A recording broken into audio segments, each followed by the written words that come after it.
Welcome, everyone. Welcome this morning to actually District 5, even though we're going to be covering, of course, the whole county today. But it's not only a pleasure to have you, but it is, I think, as Jane just said, it's unprecedented to have this kind of turnout. It indicates how important this topic is. We'll be heading in that direction all morning, as you know. But when we first anticipated this, and let me credit both Patty DeMolipon in my office and Jane, who have made such a difference in pulling this together. We would not have anticipated having this many people here, and I'm looking at it probably at least 100 people. So that tells you how timely the topic is, how important the topic is. What we're hoping today to begin a process that starts a workable plan that is really going to move us forward environmentally and protect us from many of the threats that we certainly have been hearing about.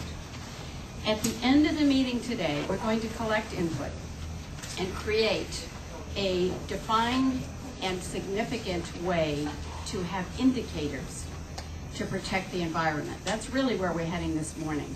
We want to have long-term indicators of where we're really heading. And when I mentioned earlier to Patty where she thought those indicators would reside, she said, at the county. Where else would they reside? So as we talk about that this morning, I'm going to especially call out Caroline Judy, who has been starting along this path for quite some time with the county, and where we have been very aware of what kinds of issues would make us sustainable over the long term. So indicators we're going to be talking about this morning are the water, air quality, trees, solid waste, carbon emissions, open space, and so on. And very many of you will be speaking to us exactly on those issues. Don't forget, we'll need your contact information. If you couldn't provide that this morning, please give us the information before you leave. And Caroline, why don't you stand up so that they can see you as well? Because Caroline has been very involved in this for well over a year now, and has tracked many of the indicators at the county. Included in your program this morning, and I'm looking at where your program is in front of you. Of course, it's green, and it looks like that. You will see short notations on each of the speakers. Our aim is to keep the process moving quickly this morning, but we also want to give you a chance to ask questions. So what we propose is that you use, and I hope they're in front of you, the white index cards. Are those passed out yet, or are they to come? No. Okay, over there in the corner is Linda Liu. Linda has them. Marcia Adler right behind her. We'll have the index cards. Anybody else going to have index cards that they can wave at? Okay. Okay, great. So look to Linda or to Marcia to pass those out to you. Write your questions down, and we will gather those at the end. The one exception we're going to make to that is Rod Diradon, because Rod has to leave, and we will take his questions as soon as he's done talking. One last important thing, as you know, is always to let you know where the facilities are, and they're located right outside the room there, on your left. And also, please feel free to help yourself to coffee and anything which is at the back of the room. So, we are very fortunate to have the kind of experts that we have in the room today, but also, I think, extremely fortunate to have the kind of interest we do on this rainy, flowy, unpleasant morning. And so many of you have turned up that I think that is really testimony to how important this issue is. So with that, what I'd like to do is begin the program. And let me just tell you, on your program it says Air Resources Board. Jeff Weir was not able to be here this morning. I don't know if anyone else is here from the Air Resources Board. I do serve on the Air Resources Board for the entire Bay Area, but I'm not going to give you a lecture on that this morning other than to tell you it certainly is a pleasure to serve on that board. Is anyone here from the Air Resources Board? Jack Broadbent's here from the Air Quality Management.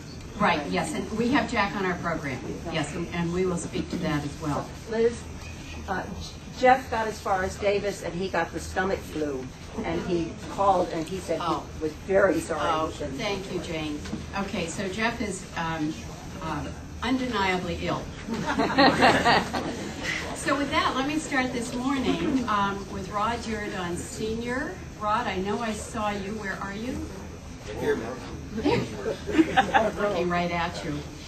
Rod is I think, justifiably well known, and I would even say famous in our county, having concentrated on transportation issues for as long as I can remember. His whole bio is right in your program in front of you. I won't read it all other than to say we're very fortunate to have Rod here with us this morning. As I mentioned, he's the only one who will take questions right at the end of his presentation because he is committed to something else right after that. So with that, let me first of all welcome all of you this morning. Take a look around and see how many people are here joining you as well. It's really very exciting. And then secondly, let me welcome Rod Girodon, who is here from the Minetta Transportation Institute. Rod, welcome. Thank you very much.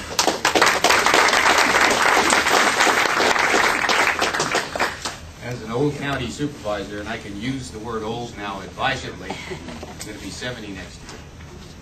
I'm very proud to see a member of the county board taking the leadership on this sort of thing, and Liz is especially appropriate for that because of her background and her profound capacities for leadership. It's nice to be invited to be here to share this day with her and with you. I look around the room and I know so many of you. We've been through the wars, the environmental wars, over and over again with many of you. But the fun thing about looking around the room is that there are a whole lot of young people here. You know, when we began attending these sorts of meetings, the frosting on the top got more and more prevalent, and now all of a sudden we're getting a new crop of young, dynamic folks into the environmental movement, and it's very, very nice. There will be a few. First, I have to apologize. The staff was going to change the nameplate here from the Chamber of Commerce Coalition to this gathering today, and they didn't get that done. So you'll recognize that it's a standard presentation that we give on high-speed rail, and it was given last week to the Coalition of Chambers of Commerce for the West and South Bay. They, by the way, are very enthusiastic about high-speed rail. Let me talk very briefly and then go through the slides and save a few minutes for questions. I'll note to you that high-speed rail is the linchpin for sustainable transportation. It's that device that takes you from the 100-mile to the 500 or 600-mile distance in our toolkit of transportation modalities. The transcontinental airline takes us from the 600-mile to forever. The feeder lines are BART, Caltrain, Metro Rail, Metrolink down in Southern California, the Altamont Express, Capital Trains, and so on, for that up to 100-mile distance as the optimum mode of transportation. Then light rail and express buses are that intra-metropolitan area link, and then the short distance buses are the time transfer collectors in the neighborhoods that come back to the rail stations. And then we can use bikes and so on for the shorter trips. And if you have to use a car, you can still use a car. But if we have all of those other things put together in a right way, we really don't have to use the car very often. And that's the way they've done it in Europe and in Asia. China right now is spending between $40 and $50 billion a year on rebuilding their rail systems. That's per year. That's phenomenal. And they're building electrically powered railroad systems. And the reason is because they are concerned about global warming. I gave the keynote speech last year in the Asia Rail 2007. Asia Rail 2000, is that work? Is that better? Yeah. 2007 Congress last year in Hong Kong, and I told them what we were doing in the United States and what was being done. I chair an international group too, what's being done across the world. And the Pakistani transportation minister got up and he said, "How dare you come here and tell us about what you're doing in the United States when you're 4% of the population creating almost 30% of the greenhouse gases?" Well, he's right. All I can do is say, yes, and I'm sorry, we'll try to do better. He didn't like us anyway, so he wasn't going to be convinced about anything. But that's the way it is around the world. If you haven't traveled recently, you don't realize how the rest of the world is angry at the United States when it comes to environmental issues. We're the one causing global warming. Others are also. But when 4% of the world's population causes almost 30% of the problem, we're not going to be allowed to do that for very long. We have to correct it. And this is one of the ways. Transportation is probably the most controllable source of greenhouse gas pollution. We know how to fix that. Others are more difficult. Transportation is easy. The rest of the world is doing it. They're using electrically powered high-speed trains. They're having those supported by electrically powered feeder distribution systems. And they're encouraging very small, fuel-efficient cars. In the United States, we're going exactly the opposite direction. I mean, pardon me. Let's talk about what's being done in the United States now and in California, and I'll try to do this quickly to save time. The High-Speed Rail Authority, and an authority under state law, as you probably know, is as powerful as a city or a county on the subject of sign. We have the ability to condemn land, create debt, to sign contracts, whatever a city or county could do, we can do on the subject of high-speed rail.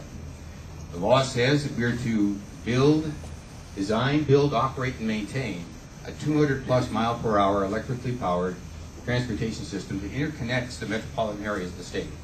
Those areas are defined as Sacramento, the Bay Area, LA, the Inland Empire around Riverside, and on down to San Diego. That board was created in 96, 97. Since that time, it has worked under 3 different governors, very different personalities. The governor has 5 appointees on the High-Speed Rail Authority Board. The Senate has 2, and the Assembly has 2. So there's 9 members. I have been appointed in 2001 by Governor Davis, and then reappointed by Governor Schwarzenegger recently. And that's a marvelous thing to have happen. I'm not sure why, but maybe he really does want some high-speed rail. The board has retained the most powerful, smartest, reputable engineering firms in the world on this largest construction project in the history of the United States. It's a $40 billion project to build the basic system, the 700-mile system, with the starter line costing a little under $30 billion between San Francisco, San Jose, LA, and Anaheim. Those studies have been concluded now in terms of route selection and business plan development and the identification of ridership and income. In that process, the technology that has been selected is steel wheel on rail, not maglev, but steel wheel on rail, and I'll answer a question about that if you'd like. The examples of those are right here. The poster child that has been in operation now for 45 years is the Japanese Shinkansen. It operates every day at over 200 miles an hour in Japan.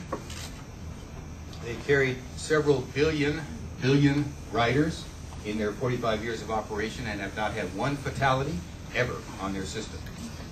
The French system has been going now for 25 years. That's the one on the lower left-hand corner. They have just tested that at 357.4 miles per hour. 357.4 miles an hour, steel wheel on rail, and they operated every day at 220 miles an hour, and they have never had a fatality on their system in 25 years. The German system is interesting. It has drive motors on every other wheel, so it accelerates much more quickly and decelerates more quickly. It also leaves the front and back car then for loading passengers instead of for machinery. It's a very attractive technology, and the others are beginning to adopt that. And then we have 13 other, a total of 13 systems in virtually every industrialized country in the world that either has or is building high-speed rail. This is the way the national picture looks. Those are the steel wheel on rail systems that have been designated by Congress. There are 11 of them. The total cost of that in 2007 dollars would be about $81 billion. I think we spend that in about 3 weeks in Iraq. And that would give us then a basic high-speed rail system in the United States. You'll notice that there are 2 kinds. There are what are called incremental upgrades. Those are the less expensive, where we're using current rail systems and putting high-speed trains on them. We can't run them at more than 140, 150 miles an hour, but they're a lot better than what we have now. And then there's true high-speed rail, like California, Florida, the Northeast, Texas, and those are independent systems where the tracks and they're double-track systems, completely independent from the other rail systems, and they are able to go as fast as the technology will safely allow them to go. And right now, that's about 220 miles an hour. We'll have a look at those nationally. You'll see the blue lines are the incremental upgrade systems. The green lines are the true high-speed rail systems. And that gives you an idea of what would be served, and also an idea of the coalition of legislative leadership that supports those, because, of course, everywhere there's a high-speed rail system plan, you have strong support from the Senate and the National House of Representative leaders. That'll give you a snapshot of the Florida true high-speed rail picture. This is the kind of octopus network of an incremental upgrade system around Chicago using current rail systems and stopping more frequently. Maximum speed is about 140 miles an hour. This is the California system, and you can see where the stations are. Wherever the blue line is and wherever the white dots are is where a station and the route has been chosen. And on December 19th, we chose the route through the Mount Hamilton Range. We did choose the Pacheco route on the south portion, and I'll look at that a little bit more closely. From Merced through the Mount Hamilton Range in tunnels, coming out in Gilroy, then spreading across the Caltrain system to a 4- or 5-track system from Gilroy all the way through San Jose, up the peninsula, and under the Transbay Terminal in a tunnel, which would allow us then a cross-platform transfer for both Caltrain and the high-speed rail program with the BART and Muni Metro system under San Francisco. Makes us look a little bit more like Paris and a little less like Los Angeles. That's why you can see that the projections are that we would double in size roughly from 2000 to 2040. Actually, we're growing a little faster than those trends. And this is from the Department of Finance. They've never estimated enough growth. They've always underestimated growth, so I would imagine that we're going to be beyond the 59 million by 2040. That being the case, we're looking at a doubling of the population in our state. And if we allow that to happen without carefully planning it and using planning stimulus like other countries are, then we're not going to like the state that we all move to and love as it stands now. You can imagine a doubling of the size of the population in the state of California. Last time that happened, we lost Silicon Valley. It was the Valley of Heart's Delight. Now we grow silicon chips. This is why it works. San Francisco to Los Angeles, 2 hours and 38 minutes. And by the way, this chart was calculated at 200 miles an hour. We know we're going to be bidding 220 miles an hour, so we'll beat those times. These are conservative. 2 hours and 38 minutes, San Francisco downtown to downtown Union Station in LA at $50 a ticket. And you can get up and walk around. You can use your cell phone. You can use your laptop. You don't have any problem with security delays. We have a lot of security, but it's not intrusive. And so it will undoubtedly be an airline between downtown and downtown. San Jose to downtown LA at 2 hours and 9 minutes. Actually, it would be just about 2 hours. And that gives you an idea. But very importantly, for Silicon Valley, we have a terrible housing shortage. And we're tempted to do crazy things in order to satisfy that housing shortage, like sprawling out into the hills. A lot of us worked hard on Measure A in the last election to try to put the green line around the metropolitan area so we would not sprawl. Well, it almost passed, and it will in the future.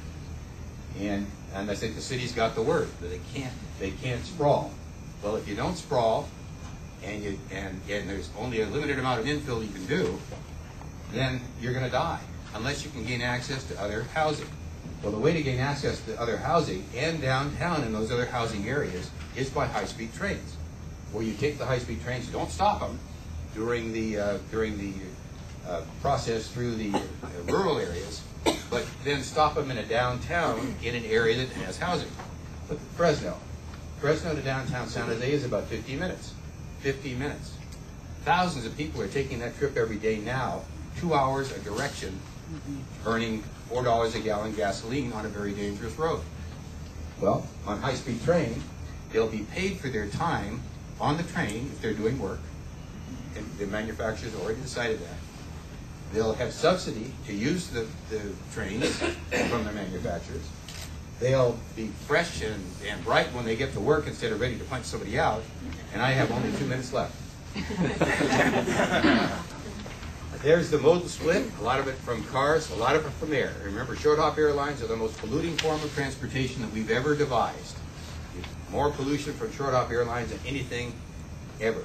The advantages: lower costs, safer, quicker, great environmental advantages, and so on. That's the route. You see the route at the bottom that we chose. It misses Cole Park. It goes through the waterlands of the Central Valley along Henry Miller Road, so there's already a road through the area, and that's why it was chosen.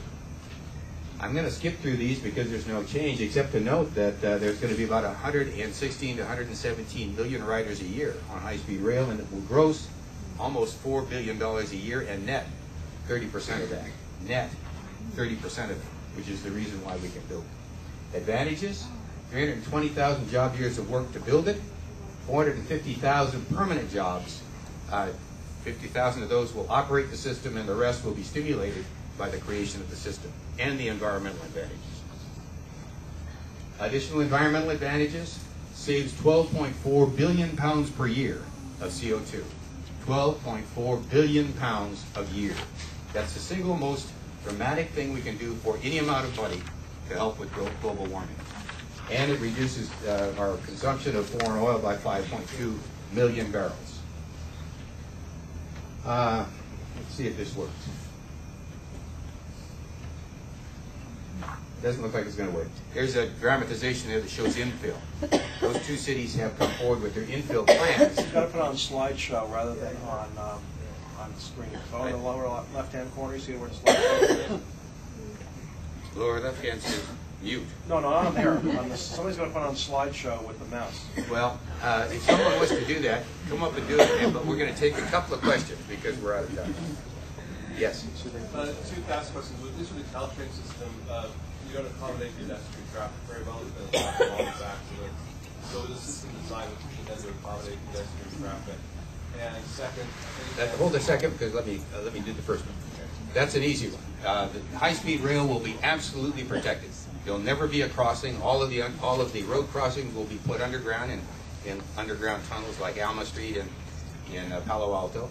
There'll be chain link fences on the side of the high-speed rail systems all over, with breaker sensors, with video cameras along those fences, looking at every example of danger that could occur, so you can't get to a high-speed rail track. And that will have the same effect of protecting the Caltrain system. But for pedestrian access as well. Pedestrian access will only be at the stations, and they'll be controlled at the stations. Okay, and so the last question is plans to connect with the Northwest system? Right now, there aren't plans for the high-speed rail system to connect with the Northwest because it's not competitive with the airlines to go from the Bay Area to Portland. It's too long a reach. The airlines will make it faster and less expensive. Over the longer term, as high-speed trains go faster and faster, there may be, though. And probably there will be an early route that will go up to Reading. Yes? With high speed going through the valley, like the San Joaquin Valley, what's going to be done to protect farmland? It's not going to go in farmlands. It's going to go along the adjacent right-of-ways in every case. It's going to go adjacent to the right-of-ways of currently existing rail systems, primarily the Burlington North and Santa Fe. But right now the valley is urban sprawl, and before more access to the valley happens, I think it's really important to create. Well, what are your alternatives? You know, we've reasoned through this a lot. I'm an environmentalist. I'm hardcore. And yet, if you're going to double in size in the state of California, and you don't have a device for focusing growth, then you're going to have more urban sprawl. The best device in the world for focusing growth is a rail station. You can build on top of it. You can build over the parking lots. You can build 50 stories in Japan over the rail station. If you don't have the rail stations, you don't have a device for focusing growth, and it's going to be all over the place. Let's just take two more. Is that all right? Yeah, it just, Quick. Yeah, along with the project, is there going to be some solid commitment to what MTC calls regional high-speed rail, like I've got it. substantial improvements of Altamont? You betcha. Let me interrupt you because Liz is encouraging us to go quickly. The High Speed Rail Authority is committed to seeing the Altamont Express upgraded to 80 to 100 mile an hour system. Remember the $9.95 billion on the ballot in November, only $9 billion of that goes to the high speed rail. The $950 million plus match goes to upgrading feeder and distribution systems. Some of that will go into the Altamont Express, matched by federal funding, and we hope to see that go up to an 80 to 100 mile an hour system. It has to, because there's a need for frequent stop service in that corridor. Wouldn't be, high speed couldn't serve it, but an upgrade of the Altamont could.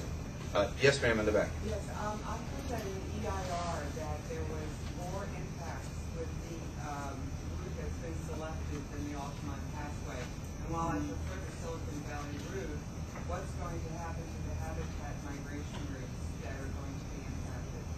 Well, as a matter of fact, there was quite a bit of information by proponents of various routes put out that I don't think was accurate.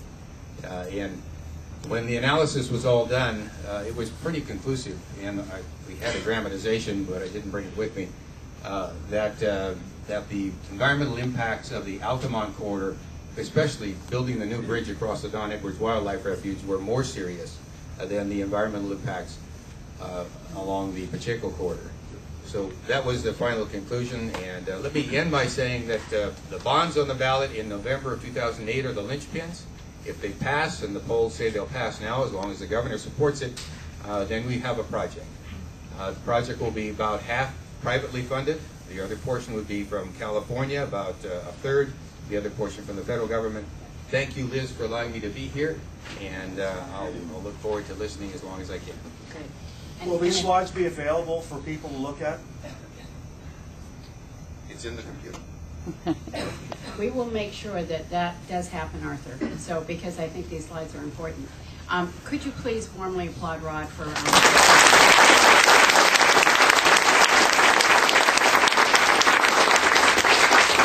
And if on those cards that you have, if you address something directly to Rod, we'll make sure that he gets it and gets back to you. For all of you, if you have email and you put it down for somebody to get to you, that would be great. I want to, because we moved quickly this morning and I didn't have a chance to call on Coeta Chambers, I'd like to ask Coeta to come up for a few minutes and say good morning to you. Also from the League of Women Voters, this has been, as you know, a collaboration this morning. Clearly a successful collaboration. Does anyone not have a seat? And do you want one? Because if there's a seat next to you, could you raise your hand? Okay, there are 2 or 3 empty seats there. Please sit down if you would like to. And Coeta. And then we're going on to our next speaker after that. So let me hand this to you. Thank you. I just wanted to welcome all of you on behalf of the League of Women Voters of Santa Clara County, which is co-sponsoring this event, and how much, let Liz know how much we've enjoyed working with her on putting this together.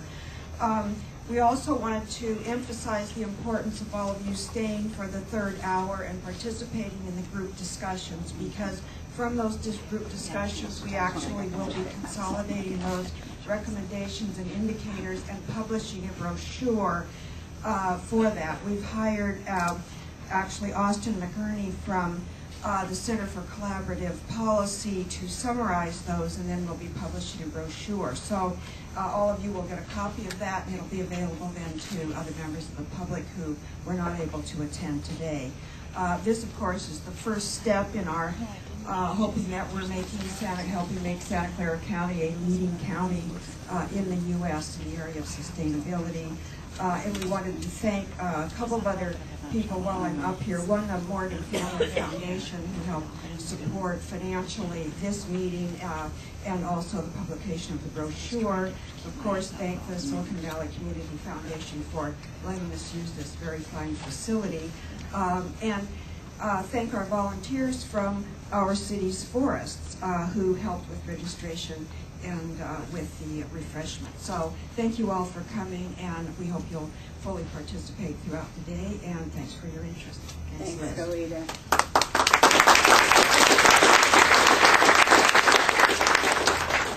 Because one of the things I said at the beginning is it's all about measurements. I also want you to have an anticipation of who will talk and for how long. So in here you have a program. Each person will have about 10 minutes to present, or each section will have 10 minutes. And right in the front is Marcia Adler, and she's going to do the standard League of Women Voters thing, which is, you probably all know this, the red card, the yellow card, and then the red card. I've always liked that about the League. It's very measurable, very precise. So when you see the card flash up, if you would wind up, that would make it far easier. So next this morning, and thanks so much, Coed, and thanks to Rod for being here. Rod has been such a leader in transportation in this valley that I think he was very appropriate to start things off this morning, on a morning when transportation wasn't easy. Let me just ask one hard question. How many of you got here by public transportation? Stand up, Rod, and take a look. No, I'm counting one first. I see Erwin David in the back. So that tells us still where we are in this valley with public transportation. We've got a long way to go. We have a long, it's not a very bad pun, is it?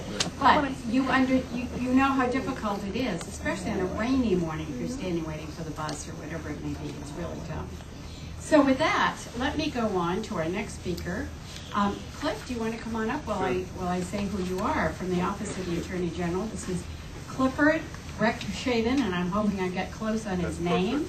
And he's a professor and director of environmental law at Golden Gate State University. And the rest of his bio, of course, is in your program. So welcome this morning. We are delighted to have you. And if all the speakers will remember, this is kind of like, if you look at it like an ice cream cone, you can hear in the back. How about up there? Marty, can you hear me? Yes. Good.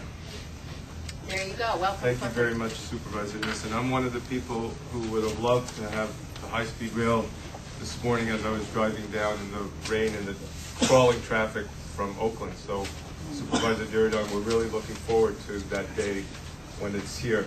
Thank you very much, Supervisor Nissen, for inviting me and for the League for inviting me.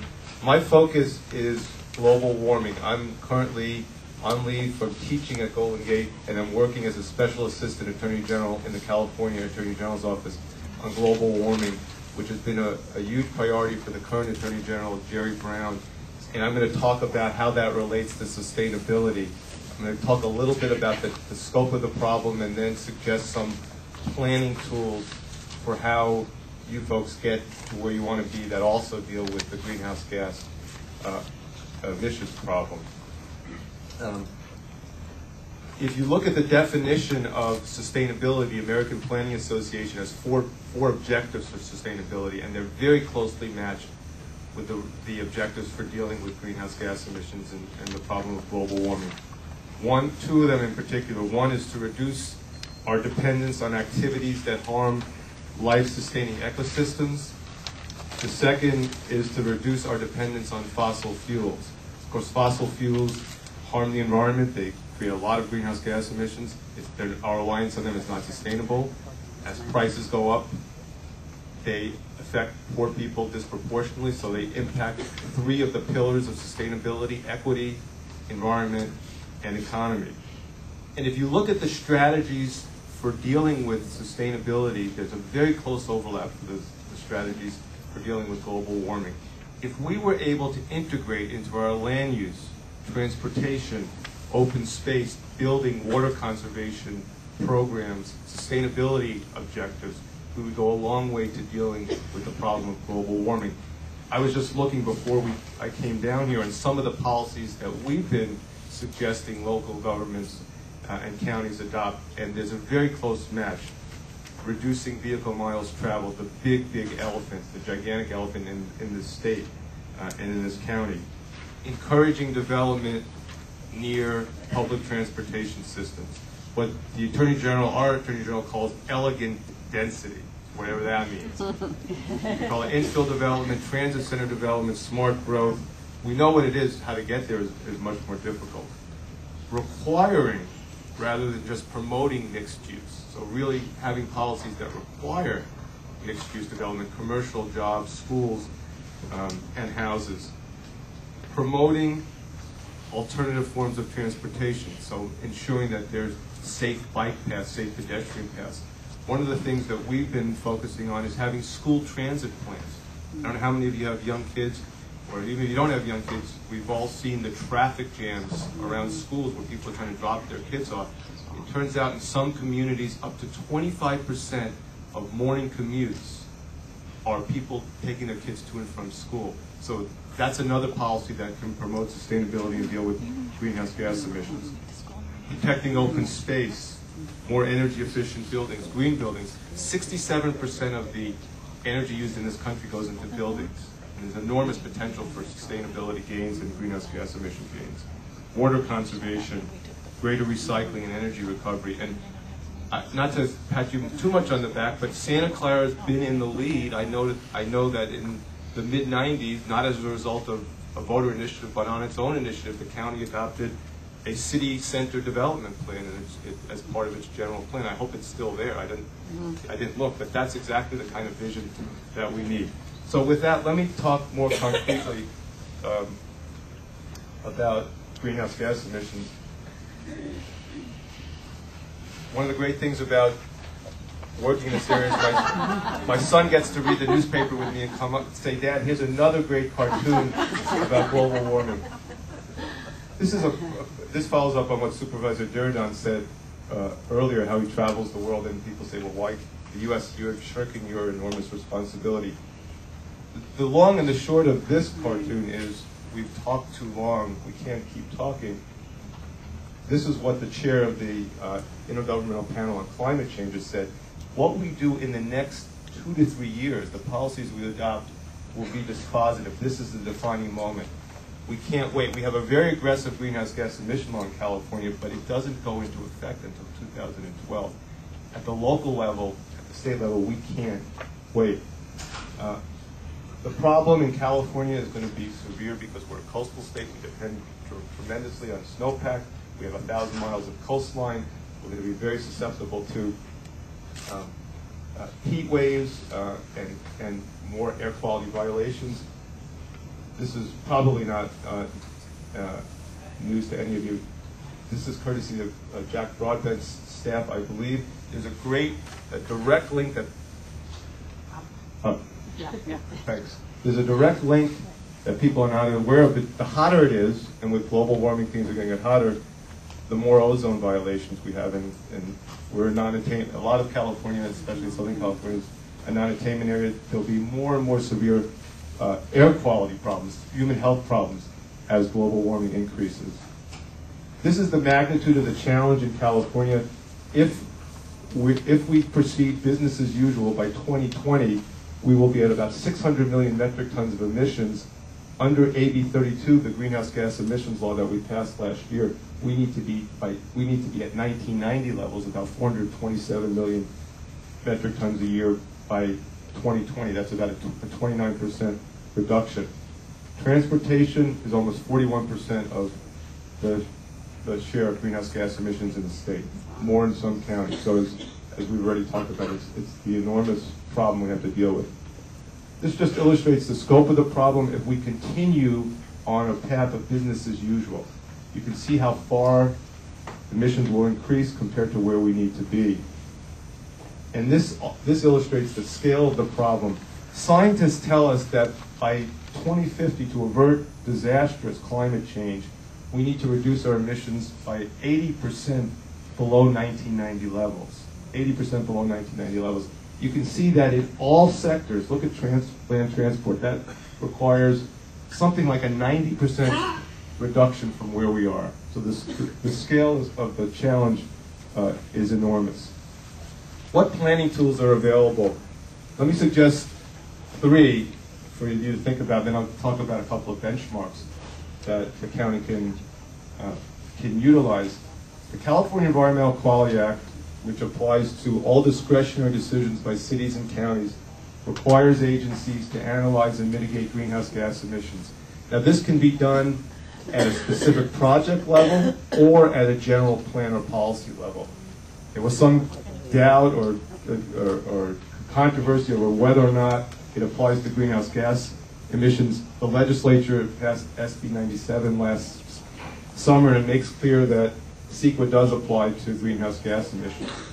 There are lots of potential things, mitigation measures that cities and counties can adopt. Some of them are listed on our website. The California Air Pollution Control Officers had just issued a white paper last month that suggests a number of mitigation measures, a number of strategies that local governments can use for analyzing whether or not environmental impacts are significant. It's a difficult task, it's a new task, but there are methodologies available. I'm sorry that Jeff Weir couldn't come. He and others have developed some excellent modeling tools for inventorying greenhouse gas emissions and predicting the impacts of mitigation measures. The Office of Planning and Research has a database, and the gist of this slide is that many local governments are now evaluating greenhouse gas emissions in their CEQA documents, and if you want to look at what some of those are, you can see here at the OPR website. Here's the key planning tool that I think would help in this area. County or a city can adopt a local climate action plan. This makes things very concrete and very measurable. We filed a lawsuit against San Bernardino County because they didn't analyze their greenhouse gas emissions in their general plan update. They agreed to do this as part of a settlement, and they're doing it right now. What we're suggesting, it can take different forms. A plan will have a baseline inventory of emissions, 1990, 2000, 2005. It doesn't matter as long as you have a baseline. Well, it matters, but we're not stuck on any particular year. Set targets for emissions reductions, and then adopt enforceable mitigation measures. You can't stop there, though. It's not enough to adopt a plan. The key thing is to put resources and people and spend real money on making sure it's implemented, including regular review, periodic report to the public, and allocate funding to implement the plan. So that's the takeaway message. This is something that really helps you focus attention on what needs to be done and quantifies how to get there. These are some localities that have adopted climate action plans. I'm going too fast to be able to see this, but the Institute for Local Government website has this available. These are localities that have already inventoried their greenhouse gas emissions, so you can see the technology exists, it can be done. What about benchmarks? What should you set your goals for? I'm going to suggest 2 or 3. AB 32 is the most obvious. That requires the state to reduce total greenhouse gas emissions to 1990 levels by 2020. The governor's executive order in 2005 says, as a goal, we should reduce to 80% below 1990 levels by 2050. So those are 2 benchmarks you could consider. You could be more aggressive. San Jose, Sunnyvale, Morgan Hill have all joined the U.S. Conference of Mayors Climate Protection Agreement. Who wouldn't want to be a cool city, right? Who wouldn't want to be a cool city? They've pledged to reduce emissions by 7% below 1990 by 2012. That's basically the Kyoto standard. Alameda County, Yolo County, and one other county, I don't think Santa Clara yet, have pledged to do Yes, this. yes. You have? Oh, yes. It's not on the Cool Counties website, which I checked last night. I apologize. Good for you. So you already know about this. Okay. You can go even farther. At the most recent climate accord, we didn't adopt this formally, but the nations of the world recognized the need to go 25 to 40% below 1990, which is below AB 32 by 2020. AB 857 is another state benchmarking possibility, which establishes as state planning priorities, promoting infill, conserving resources, and encouraging efficient development. Here are some other resources that are available for mitigation measures, for dealing with global warming, and I'll stop at that since I'm Supervisor Ness is hovering over me. Could you thank Brother please?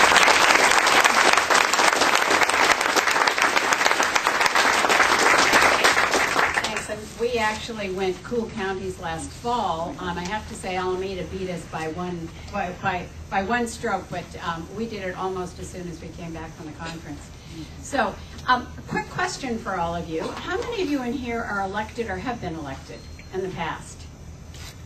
So lots of leaders in here, and I live in Palo Alto. Palo Alto became a cool city, I think, in December as well. So I really am so proud of the peninsula, the Mid-Peninsula, South Peninsula. They've really made great strides in this. So with that, what I would like to do, and again, get your questions on cards for Cliff, for Rod, and so forth. And let me now introduce, pardon me? Where are the cards? Right there. Linda has all the cards. If you need a card and you don't have one, put up your hand because Linda has the cards. One more thing, if you need a seat, there are several seats up here. You could pull them down to the side if you would like to. And because I don't want anyone to be uncomfortable. Are you uncomfortable out there? Okay, good. In that case, let me go on to a very venerable group, which is, of course, BCDC, and many of you know about the Bay Conservation and Development Commission. And I'd like to where are you, Will? I'd like to introduce Will Travis. Many of you know Will. He's been the executive director now for more than 10 years. And he, and for all of you who have lived in the Bay Area for a long time, I know you're very familiar with this. I'll keep chatting, Will, until your slides are up there. Just about. And one of the things that we have said is we're going to make sure that we get this available to you because there's such fabulous slides this morning. We will take care of that. I know there's such great interest in this, and once again, thank you all for being here this morning. This is really an astonishing turnout, and I think really underscores how critical and how crucial the way we're moving in the environment is for not only for this area but also for the entire country. So with that, Will Travis, let me welcome you this morning and hand you the mic. No, we're going to wire him. We're going to wire him this morning. We're going to go high tech here. Will is going to have a wired on, and once again, he'll be talking for about 10 minutes, so if you have questions for him, be sure you jot them down on the white cards that Linda has over here. And once again, Marcia will be the timer up in the front. Okay, Great, Leon, welcome. is there a way we can kill the lights in the front? We're not. The theory Yeah. being that you can see the slides better, but actually it's so that I can't see the person who tells me when I'm. One more. You have one more. That works. Okay, great. Thank you. This is San Francisco Bay today. And the bay that you're looking at there is about a third smaller than it was at the time of the California gold rush. And the bay got smaller for a very simple reason. It's shallow, so lots of it was filled. And there were plans to fill a lot more of it. In 1959, the United States Army Corps of Engineers produced this map. And it showed that this was the original shoreline of the bay in 1849. This is where it was in 1959. And the Corps concluded that the bay was shallow enough to fill another 60% of it. When this map appeared in newspapers in the Bay Area, people, led by the League of Women Voters, I will tell you, revolted. And they said, that's not the future we want. We don't want to live next to the San Francisco Pretty Broad River. So they had a law passed, and it established a new agency, the San Francisco Bay Conservation and Development Commission, BCDC. Our job is largely to keep the bay from getting smaller because we regulate landfill projects. And we've done that. And in fact, through projects like this, which is a restoration of wetlands at Crissy Field, the bay has gotten larger over the past 42 years. Well, now we're facing a different problem. Global warming. People always ask for scientific proof of global warming. Inconvenient, unwanted, but it's here. One of the most well-known repercussions of global warming is sea level rise. And this is San Francisco Bay. The line is going up. The important thing to look at is not that this is going up, but the legend underneath. This is the 20th century. This is history. San Francisco Bay has already risen for about 7 inches. California scientists using the IPCC data have looked at what this means in the future. Now, depending on whether we as a species are able to control global warming or not. And if we really do everything worldwide, it looks like California's temperatures are going to rise another 3 degrees or so over the next century. On the other hand, if we continue with business as usual, we're looking at about 10.5 degrees Fahrenheit of temperature rise. Taking that information and putting it to sea level rise, this is the 20th century, you've already seen that. Maybe we'll have only another 5 to 7 inches of sea level rise. But if we continue with business as usual, we're looking up here. About a meter of sea level rise. I asked our GIS guys, what does a meter of sea level rise mean in San Francisco Bay? Give me a map. They said, we'll give you 2. This is 1849, this is 2100. You see they look pretty much the same. So the good news is all of that area of San Francisco Bay that we lost to landfill projects in the first half century after California became a state, we get back. They become part of the bay. The bad news is we built lots of expensive stuff on that low-lying filled land, stuff that is absolutely essential to civilization as we know it. Let me give you a few examples. The dark blue is where the bay is now. The light blue is 1 meter of sea level rise. This is San Francisco International Airport. The message? Fly Oakland. Well, maybe not. This is Oakland International Airport. And this is Silicon Valley, which faces the double whammy of both sea level rise and subsiding ground level elevations. Much of Silicon Valley is already below sea level. So over the next century, the bay waters are going to slowly rise, but we can't wait a century to deal with this problem because in addition to sea level rise, we will be facing much more erratic weather. We are going to have more intense storms, have them more often. A storm surge is what you get when you have the unhappy coincidence of a day like today with heavy rain, on a day like today with high tides, on a day like today with wind, pushing the water across the bay. The scientists tell us the kinds of storm events that we experience once a century, we will experience 10 times as often in the future. Now, this same volatility that will bring us storm surges will also bring us extended droughts, like we're having now, higher temperatures, like we've enjoyed over the past year, which will bring us more wildfires in California like we've had in the past few months. What are we doing about that? Well, we're building out into that urban wildland interface, so instead of just having forest fires, we are having building fires.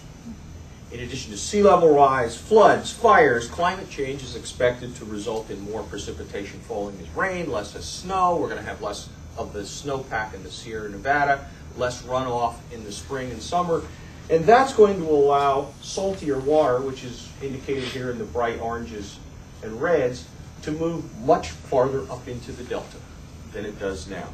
The delta is where those big old pumps are that suck water that is used by 22 million Californians. They are not going to be happy when they lean over their water fountain and get a mouthful of salt water. So what should we do about this? First, we have to recognize that we are in much the same position that the captain of the Titanic was. At the speed he was going, once he saw the iceberg, no matter what he did, it was inevitable. He was going to hit it. Even if we shut off all the lights, park all of our cars, mothball all the power plants right now, today, there is so much greenhouse gas in the atmosphere, it's going to get warmer for the next 3 to 4 decades no matter what we do. So we're going to have to change the way we store and move water around California. We need to make sure the public is aware of this problem. Now, fortunately, we got some help. This guy has made global warming into a global problem around the world, and recently it has even gotten into one enclave that was really hard to penetrate. The White House. What we hope is that our maps of San Francisco Bay will bring home the message that global warming isn't just a problem for penguins in Antarctica and polar bears in Alaska. It's going to affect us. So what should we do about it? We need a new plan for our region. We need a plan that anticipates the impacts of climate change and helps us be ready to adapt to those impacts when they occur. Clearly, we can't allow our cities to go underwater, so we're going to have to build levees. Lots of levees. We face a double challenge in building our levees. They have to be big enough and strong enough to hold back rising seas and floods, and they have to be able to do it in an earthquake. We'll build levees around our airports. It turns out that that's not such a big deal. If you fly into Amsterdam today, when your plane lands, the wheels are several feet below sea level. But we shouldn't build levees everywhere. We need to take a hard look at whether there are some areas along the shoreline where it's more cost-effective to remove existing development than replace it with wetlands than it is to protect low-value structures. Tidal wetlands have to play a big role in our plan because they can help us adapt to sea level rise and they can reduce greenhouse gases. They're about as close to magic as you get. Wetlands are like sponges that suck up floodwaters, and they actually sequester carbon. That's why wetland projects like this one in the South Bay, which is taking tens of thousands of acres of salt ponds and converting them into wetlands, are so important. And this one is really important because it's being designed with a flood control system at the inner edge of it that will protect Silicon Valley from flooding. We have to take a second look at low-lying areas that are planned for development, perhaps abandon those plans rather than allow them to go forward, and then face the cost of trying to protect that development from flooding, which may be inevitable no matter what we do. But our strategy has to be more than building seawalls around urban areas and retreating from the shoreline in rural areas. We need a more nuanced approach, one that attacks the problem of sea level rise with a new type of resilient shoreline development. Planning to accommodate sea level rise is much like planning to deal with earthquakes. When we realized we lived in a region that had a lot of seismic activity, we didn't move away. Instead, we turned to the architects, the engineers, the planners, the scientists, and said, how do we build structures that can withstand earthquakes? We know that the bay water levels are going to rise. We just don't know how fast and how high. So again, we need to turn to the architects, the engineers, the scientists, the planners, and ask, how do we build around a bay that will surely get larger? I'm confident that planning professionals will find ways to design features into their plans that will accommodate sea level rise and protect new buildings from flooding. And designing resiliency into new shoreline projects provides a secondary benefit. The cost to the public of building levees to protect existing development can be avoided if new development includes flood protection components. Now, new development in low-lying lands is sure to be controversial. This is in Redwood City. These are former salt ponds. The environmental community says that this area should be acquired and it should be restored to wetlands.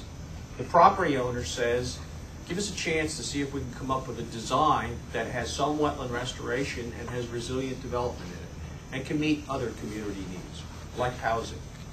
I will take a little issue with Rod Deirdre. One of the best things we can do to reduce our carbon footprint is to stop this pattern of drive till you qualify, where people from the Bay Area move to the Central Valley because that's the only place they can afford a house. It's going to take a lot of water, a lot of energy to cool those houses. It's taking a lot of gas to move people back and forth. We really want to address this problem. We need to be doing more development in the Bay Area where we have a naturally air-conditioned system. Now, in order for our regional plan to be successful, it has to be bold and audacious. We need to stop thinking about how to restore the Bay to the way it was and protect it the way it is. Instead, we need to design the Bay for the way it will be in the future, when it will have different water elevations, different salinity levels, different temperatures, different chemistry, and in fact, different species. We need to do proactive, adaptive management that puts the conditions in place that respond the way we want when those changes come about in the future. Some people have suggested that I'm calling on humans to play God. If you look at the way we've remade the Bay over the past century and a half, it's clear we've already been playing God. So the question isn't whether or not to play God. The problem is, how do you get it right? At the same time we're working to adapt to climate change, we need to move aggressively to reduce greenhouse gases. This is our Bay Area inventory of pollution. The single largest source of air emissions in the Bay Area are from the transportation sector, most of it coming out of the tailpipes of automobiles and light trucks. We need to develop alternative fuels that pollute less, alternative vehicles that use less fuel, and there's another way to deal with this problem. There's a lot of development where nearly everybody has to have a car to get around. So we need to build higher density communities so people can get around on a bike, by walking, and in transit. A half century ago, our region realized that business as usual would destroy San Francisco Bay. And we found the conviction and the political leadership to save the Bay. Over the next half century, we face the prospect of losing some of the most important parts of the Bay Area to the Bay if we continue with business as usual. So once again, we need to find the kind of courageous political leadership that can deal forcefully with the rising waters of the Bay. Ignoring this problem won't make it go away. Postponing dealing with it will just make the problem more of a crisis. By itself, what we do in the Bay Area is just going to be a small fraction of what needs to be done worldwide. But what we can do is happening, and why didn't you do something about it? We need to be able to look that child in the eye and say, as soon as I became aware of the problem, I did everything I could to help solve it. Thank you so very much for that.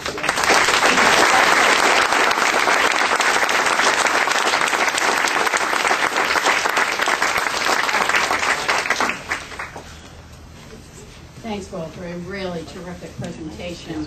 I think that that certainly does qualify as the audio-visual indication of exactly how we're doing. And I love your final comment, to be able to look your children and grandchildren in the eye and say, we did everything we could.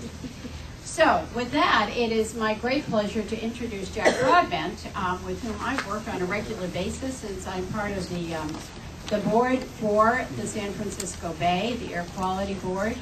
Jack has been with us now, is it 3 years? 4 years. Oh, 4 years. Mm-hmm. 4 years now. Has made an enormous difference. He not only understands the problem, but in addition, Jack is one of those terrific managers that really has brought the group together and is functioning beautifully. So once again, this presentation will be about 10 minutes, and I'm going to let you read about Jack in your program so that we don't take time describing him, but you can take time listening to him. So, welcome, Jack Broadbent, and pleasure to have you here. Appreciate it. Thank you very much. Hopefully, perfect. Good morning. It's a pleasure to be here again. My name is Jack Broadbent, and I serve as the Executive Officer for the Bay Area Air Quality Management District. I think I'm going to try to find it. I don't know if I can read the glasses. Here we go.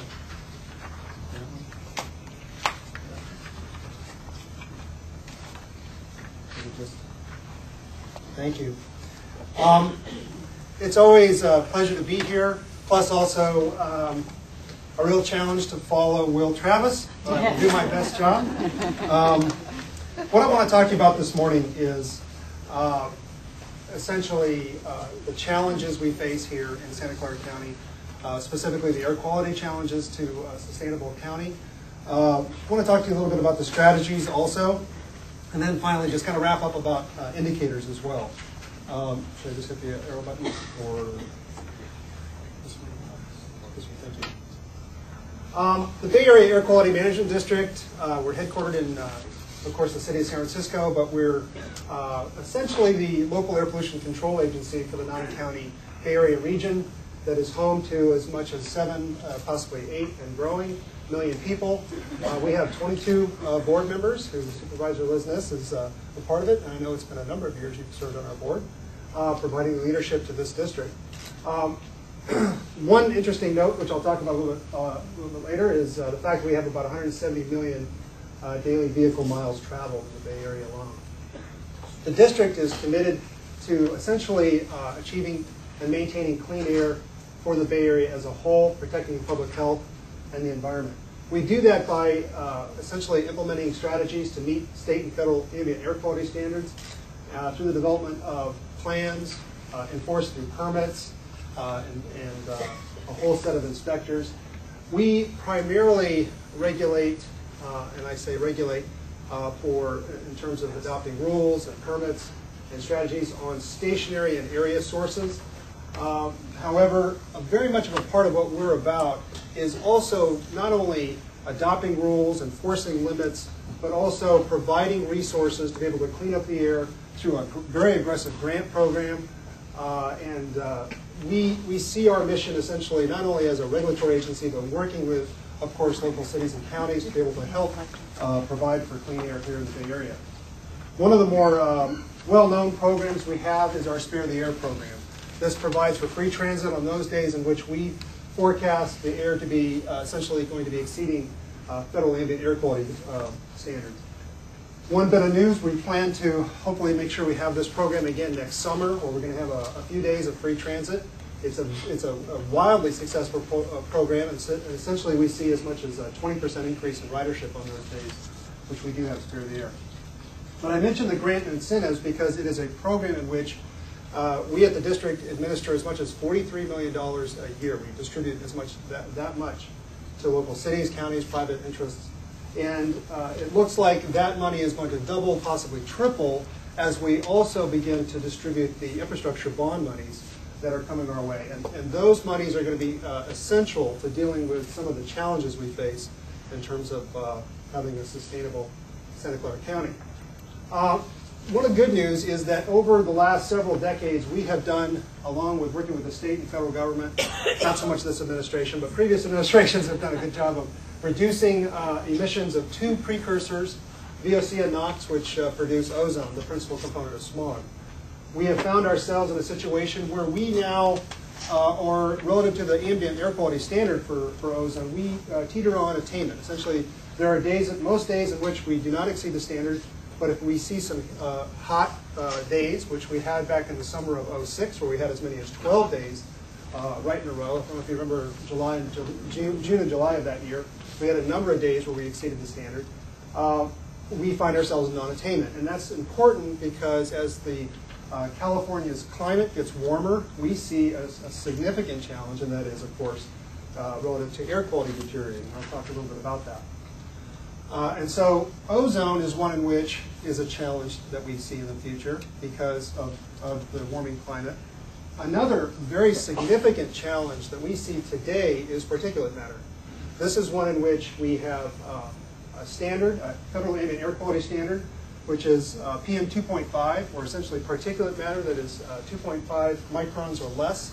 This is the very fine particulate that resides in your lungs. You don't necessarily respirate out. And we find ourselves now in a situation where we somewhat regularly exceed the federal ambient air quality standard of 35 micrograms per cubic meter.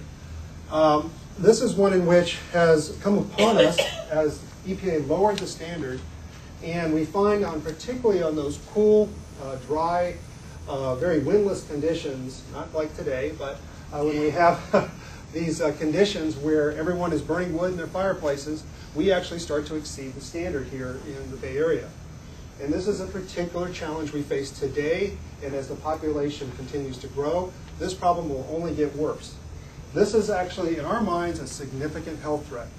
And what we have to do in order to be able to address this problem is deal with that portion of the problem which represents essentially all of us burning wood in our fireplaces, wood stoves, and it represents as much as 30 to 40% of the problem on those days in which we exceed the federal ambient air quality standard. So you can just imagine what my job is these days is to try to tell people do not burn wood on those nights. It's not a good, an easy message to deliver, but indeed it's something that we see has to be done. We're going to ask people to switch over to burn natural gas in their fireplaces and hold off burning wood on those 20 to 25 days in which we do see the standard being exceeded. So it's a significant challenge. It has to be dealt with, and it will be with us for many, many years, if not decades to come. We think the steps we're taking now are only some of the first initial steps. And so as the county puts together a sustainability plan and develops strategies, this is an issue we believe very much has to be a part of what has to be dealt with in the future. Let me talk to you a little bit about another challenge we face, and I'm sorry if I go in and out because I'm down here from the mic. And that is essentially the toxic air contaminants we breathe, and they result primarily from all the diesel traffic. Diesel trucks, trains, and ships all represent significant sources of diesel particulate. Diesel particulate also is a very fine particulate, but the worst part of this problem is the fact that diesel particulate is a known human carcinogen, such that as you breathe diesel particulate, it has been linked to causing cancer. We're trying to deal with this program by essentially trying to understand what is the relative risk for breathing the air in certain communities of the Bay Area, because we find that very specific parts of the Bay Area suffer worse than others. Now, I had a great map I was going to show you, but unfortunately I cut Santa Clara County off, so I didn't show it. But I can list for you what we believe are those communities that are at most risk. From north to south, they include Richmond, West Oakland, East Oakland, like the 880 corridor, the east side of San Francisco, I call it 4th and King, and then where the freeways come together here in Santa Clara County, specifically the 101-280 interchange and that particular community. We see elevated levels of diesel particulate due to all the vehicle and truck traffic that's in that area. We're going to, at the Bay Area staff, recommend to the board that we begin to target the I-bond monies in these corridors so we can begin to clean up the diesel truck traffic and deal with these communities we believe are at risk. So the program that we've been working on is the Community Air Risk Evaluation Program, designed to just quantify what is that risk. Preliminary numbers, we see the risk is 2 or 3 times higher just from breathing the air in those communities.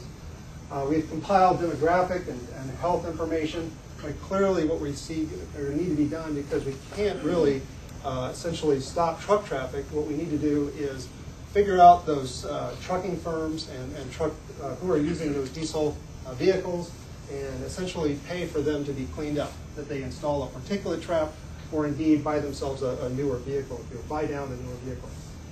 Let me talk to you a little bit about climate change. It's been talked about by both Clifford and Will. We see climate change as a significant risk to the gains that we've made in terms of air quality improvement here in the Bay Area, in particular with respect to the smog levels. The climate action team up in the Sacramento, as part of the Schwarzenegger administration, identifies different scenarios that they see. There's a low warming scenario, mid warming scenario, high warming scenario. This just shows you the number of extreme days, heat days, that we could potentially experience. Luckily, last summer we didn't see that, but the summer before we saw a number of extreme heat days in a row, and we saw, of course, elevated levels of ozone and air pollution that we see as a direct threat to the sustainability of Santa Clara County. We see elevated levels of pollution in this area specifically. In fact, some of our highest readings for ozone and smog are down in Gilroy and San Martin, which is south because the air movement essentially moves in that direction under certain conditions. So some of the challenges we face, I'm just summarizing here, being that public health is our highest priority, really we see as continuing to reduce ozone and particulate matter to meet and attain future ambient air quality standards as being an important challenge here in the Bay Area. Evaluating and reducing the community health risks from air toxics is also a significant challenge. And then motivating local and regional action in terms of dealing with climate protection. We pride ourselves in the support that we provide to local governments. We feel that, frankly, we're in the best position, not necessarily Sacramento, certainly not Washington, D.C., to support local governments in their efforts. And what we've done here is just a whole host of efforts recently. I'm not going to list them to make sure I can keep within my time frame. But I want to point out one area that we're most proud of that I want to for this audience, and that is providing technical assistance in dealing with climate protection or climate change. Recently, the board took an extremely important step in the leadership on climate protection. We took our own resources at the Bay Area Air Quality Management District, set aside $3 million, did a call for projects where we went out and actually, through a whole host of projects, actually about 53 projects we funded, provided for the development of emissions inventories, local climate action plans that Clifford was talking about. That's something we've stepped up to be able to do at the Bay Area District. and to provide leadership on this issue. And we plan to continue that effort, and really it's a question of how do we continue to fund that effort, but we feel that that's an important step. We also believe that there's important efforts that have to be done in terms of providing for community planning for air quality. This slide just lists you the kinds of steps that can be done to provide for how do you incorporate essentially air quality in community planning efforts. One of the most important efforts underway that we, as I mentioned, help fund is integrating greenhouse gas reduction policies, inventory efforts. And this slide here just shows you, I'll have copies of slides available for this effort. And this slide here shows you what you can do. I oftentimes ask, what can I personally do to make sure that I keep my home clean, contribute to cleaning up both the neighborhood and the Bay Area as a whole? And a lot of it is efforts that I think we all know and understand. A lot of it is driving less. A lot of it is using the right kind of light bulbs, pulling the plug, disconnecting electronic devices. All the kinds of things that we can do to make sure we keep our air clean also helps to move us towards protecting the climate. Finally, let me just touch upon indicators. We stand ready, of course, to assist the county in providing indicators. I think the best indicators that we can provide is our extensive air monitoring network. We have over 30 ambient air quality monitors surrounding the Bay Area. We have several in Santa Clara County. One thing that we track very closely with the Metropolitan Transportation Commission is vehicle miles traveled. It's a good indicator. It speaks to land use decisions, however, that are very difficult to deal with. Some of the other indicators here are listed for you to consider as part of a sustainability plan and strategies into the future. And what I'll do, Supervisor Niss, I'll probably pause here, and because I know I'm running out of time, I think I probably already, I exceeded my time. But I'll be glad to answer any questions you all have, and thank you for allowing me to be here. Sure. Thank you so much for doing that.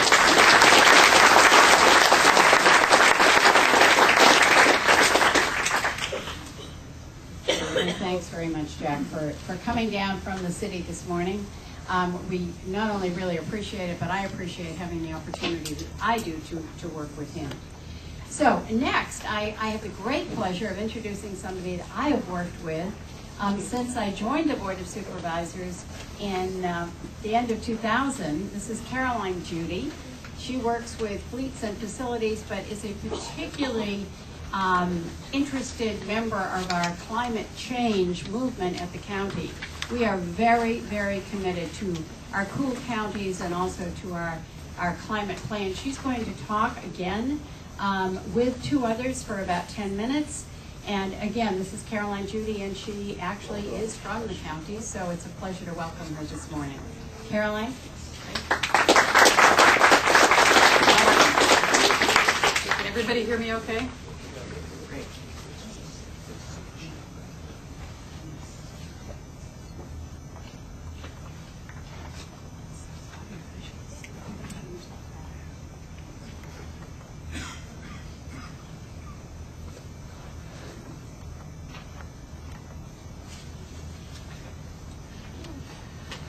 As you all know, the County of Santa Clara has broad responsibilities for protecting the environment. The county has several different roles and opportunities to promote environmental stewardship. The question really is, how can we use these roles and to promote sustainability? What are we actually doing about it? What do we want to achieve? And how will we measure success when we get there? So I have really 5 themes that I want you to focus on through my presentation. Our role in regional leadership, the use of CEQA and other planning tools, our investments in our physical plant, our procurement processes, and then what I call social mores. Local governments are in healthy competition with each other to come up with climate action plans and to try to reduce our carbon footprint. This is a very positive thing, and I think you all know that social mores work.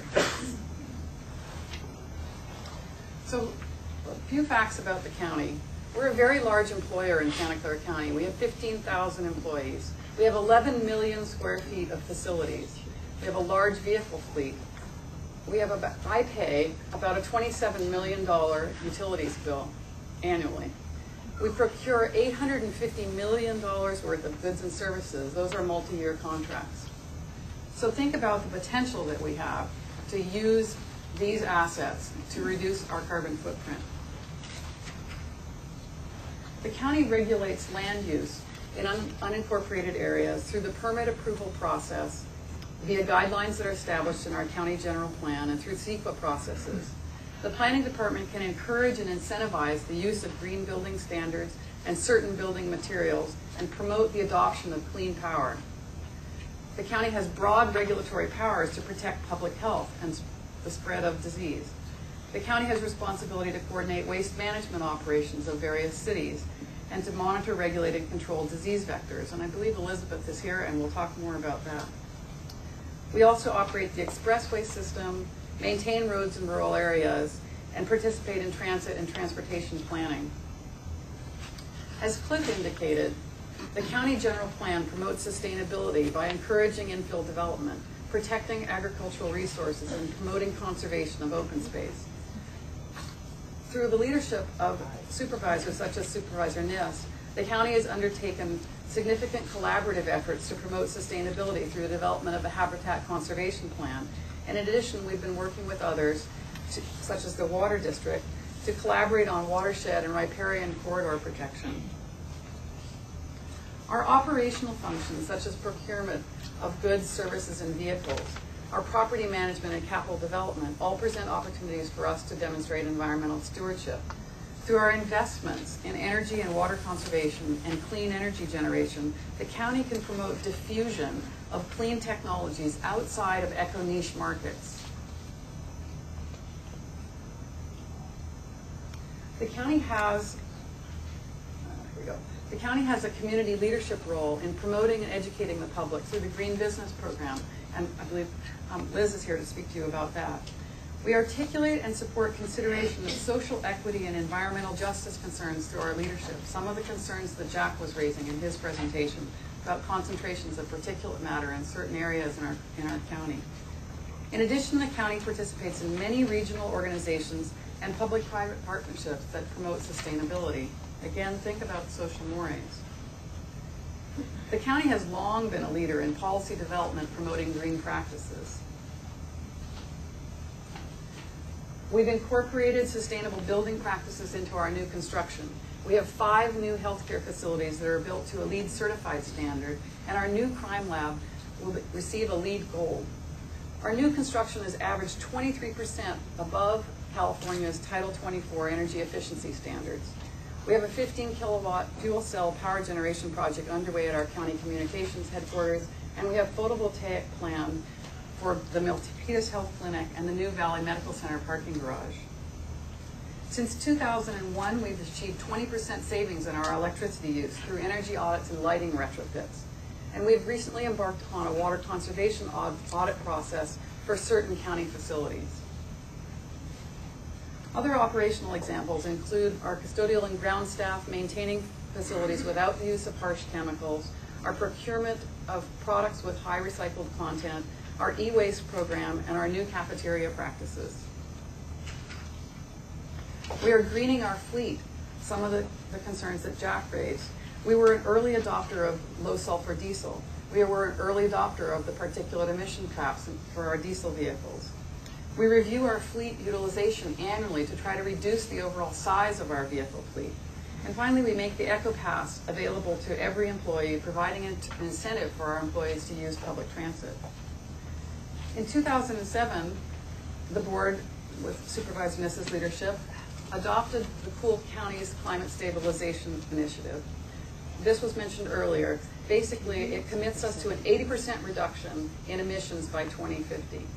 To get there, we have to complete a greenhouse gas inventory for our municipal operations and for the entire county, and we need to create a climate action plan. I think you've seen this one already, so I'm going to skip over it. And you've seen this as well. This is really, the point I want to make here is that our climate action plan has to focus on mixed strategies. We can't just focus on one sector of emissions. We have to look broadly. Our near-term solutions need to focus on reducing greenhouse gas emissions in areas that will have the maximum potential and cost-effective impact, and that will reduce our economic, social, and environmental risks of climate change. We need to look at risk as a component of our analysis of projects and whether we undertake projects or not. So this means reducing energy and water consumption in our facilities. It also means constructing more energy efficient buildings and procuring or generating clean sources of power for buildings. So what would indicators of sustainability look like? You know, I use the SMART goals. They're specific, measurable, attainable, realistic, timely. Some of the things here, we have to be accountable to you, the public. We have to report annually on our progress at reducing greenhouse gases and achieving targets. We have to report annually on our progress in reducing our energy and water use in facilities. We need to reduce the solid waste that's generated from county operations. We need to increase the use of transit by our county employees. And we need to increase the procurement of and the awareness of sustainable products and practices within our supply chain. We need your help to create a climate action plan. Thank you.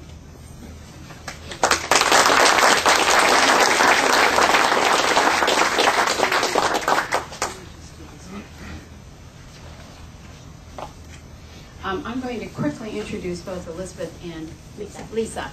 And tell you, I want to make sure you heard what was just said. We're going to need your help on this climate action change. It makes a big difference.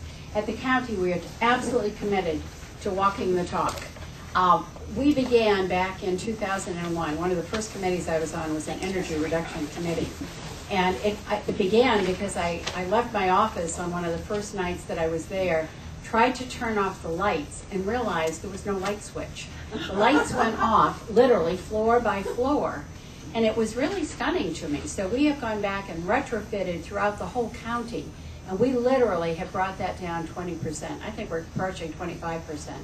So we were really determined, but it's tough to do it. People don't want to turn down the heat in the winter, and they don't want to turn down the air conditioning in the summer.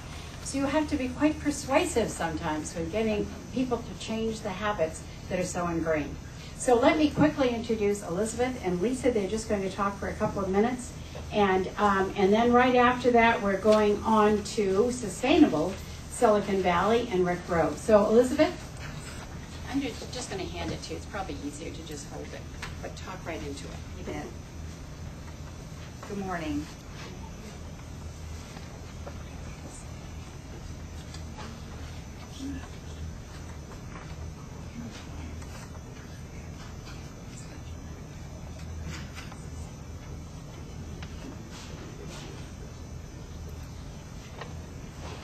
Good morning. I'm Elizabeth Constantino from the Department of Agriculture and Environmental Management within the county, and within that department is the Integrated Waste Management Division.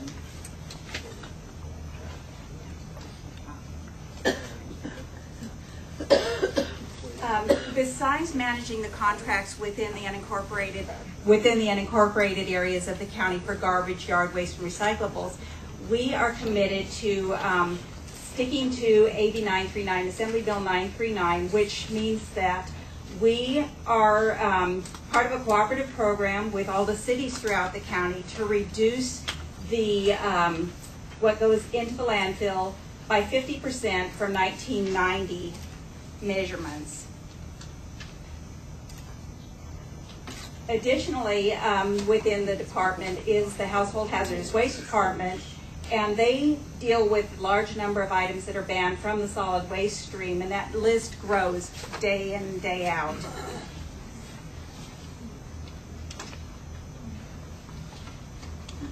The future challenges that we see are both the increasing number of items that are banned from the waste stream and our dwindling landfill capacity, which we figure we have in the county approximately 17 years of landfill capacity left, which when you consider the population of the county is not a lot of landfill capacity left in the county, which will mean one of two things: either taking our solid waste out of the county for disposal or siting a new facility, which is a whole new can of worms in and of itself. As residents, this is something we can all reach out and touch. There are other things that we've heard this morning that are sort of out on the periphery. This is something that we deal with day in and day out because we all have solid waste. We all deal with this in our daily lives, our work lives. What we need to do is work together to extend the remaining life of our landfills. And we can do this by reducing, reusing, recycling, and composting. And these are things you hear all the time: reduce, reuse, recycle. And it's time that we not just listen to them, hear them, but that we actually start doing these things. Reusable bags, there's a big push for going to the market and buying a bag, taking your bag to the market with you, and reusing that. Just that alone will cut down a huge amount on what goes into the landfills. It's been mentioned buying things that have less packaging, encouraging manufacturers to create things that have less packaging. Reusing, sending things off to Goodwill, Craigslist, FreeCycle, some ways that other people can use things that are no longer useful to us. Recycling, everything you can possibly recycle. I encourage you all to kind of take a tour of maybe Zanker or one of the recycling places where they actually pick out things and pile them up in different stacks. When you see that, you see what they piled up to be recycled, and you think, my gosh, if that went into the landfill, we would have no capacity left. It's amazing what can actually be recycled. And then composting your yard waste, creating a full cycle of taking your yard waste, putting it on your plants, eating the plants you grow, and then composting that. What we can do within the Department of Agriculture and Environmental Management, we work cooperatively, as I said, with the other cities throughout the County of Santa Clara to educate the public on things like reuse and recycling. We have a free home composting education program throughout the county to teach residents how to compost. We advocate for public policy decisions that create incentives to keep things out of the landfill. We are currently really pushing extended producer responsibility that encourages manufacturers to take back what they manufacture. This encourages them also to produce things that have fewer toxic components, make things that are easier to repair, make things that are easier to upgrade. If they're forced to take it back at the end, they're going to want that to be as easy as possible. So we need to talk to our representatives about extended producer responsibility and encouraging that. So this is what you can do day in and day out. Think about these three things: reduce, reuse, recycle, and compost. It's a C, but and I think there's an R word for that, but those are the things that you can do day in and day out. So up to us to create the awareness, to give easy alternatives to disposal for the hazardous waste program. We need to, in the county, create ways that are easier, more accessible for the end user to get rid of these things. And now I'm going to introduce Lisa Rose, who runs our County Green Business Program.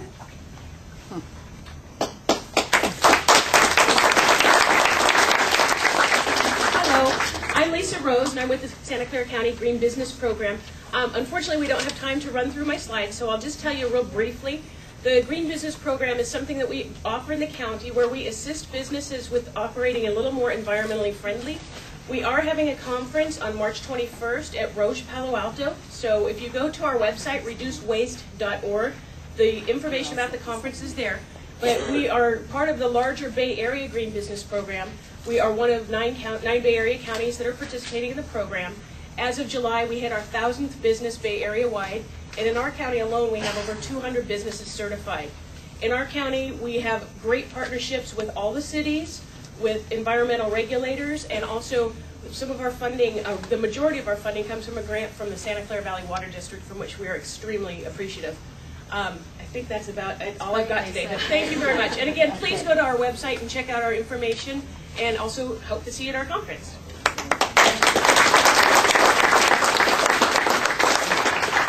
Thanks very much. We're going to move on to Rick Rowe for Sustainable Silicon Valley, a relatively new, when you think about it, organization, but I think also a very exemplary organization, which has provided great leadership. And I'm just going to talk until these slides get started, because one of the things we've learned is without a great audio-visual person, this man right here, whose name I don't know. What is your name? Who made it all happen this morning? Michael. Applaud Michael.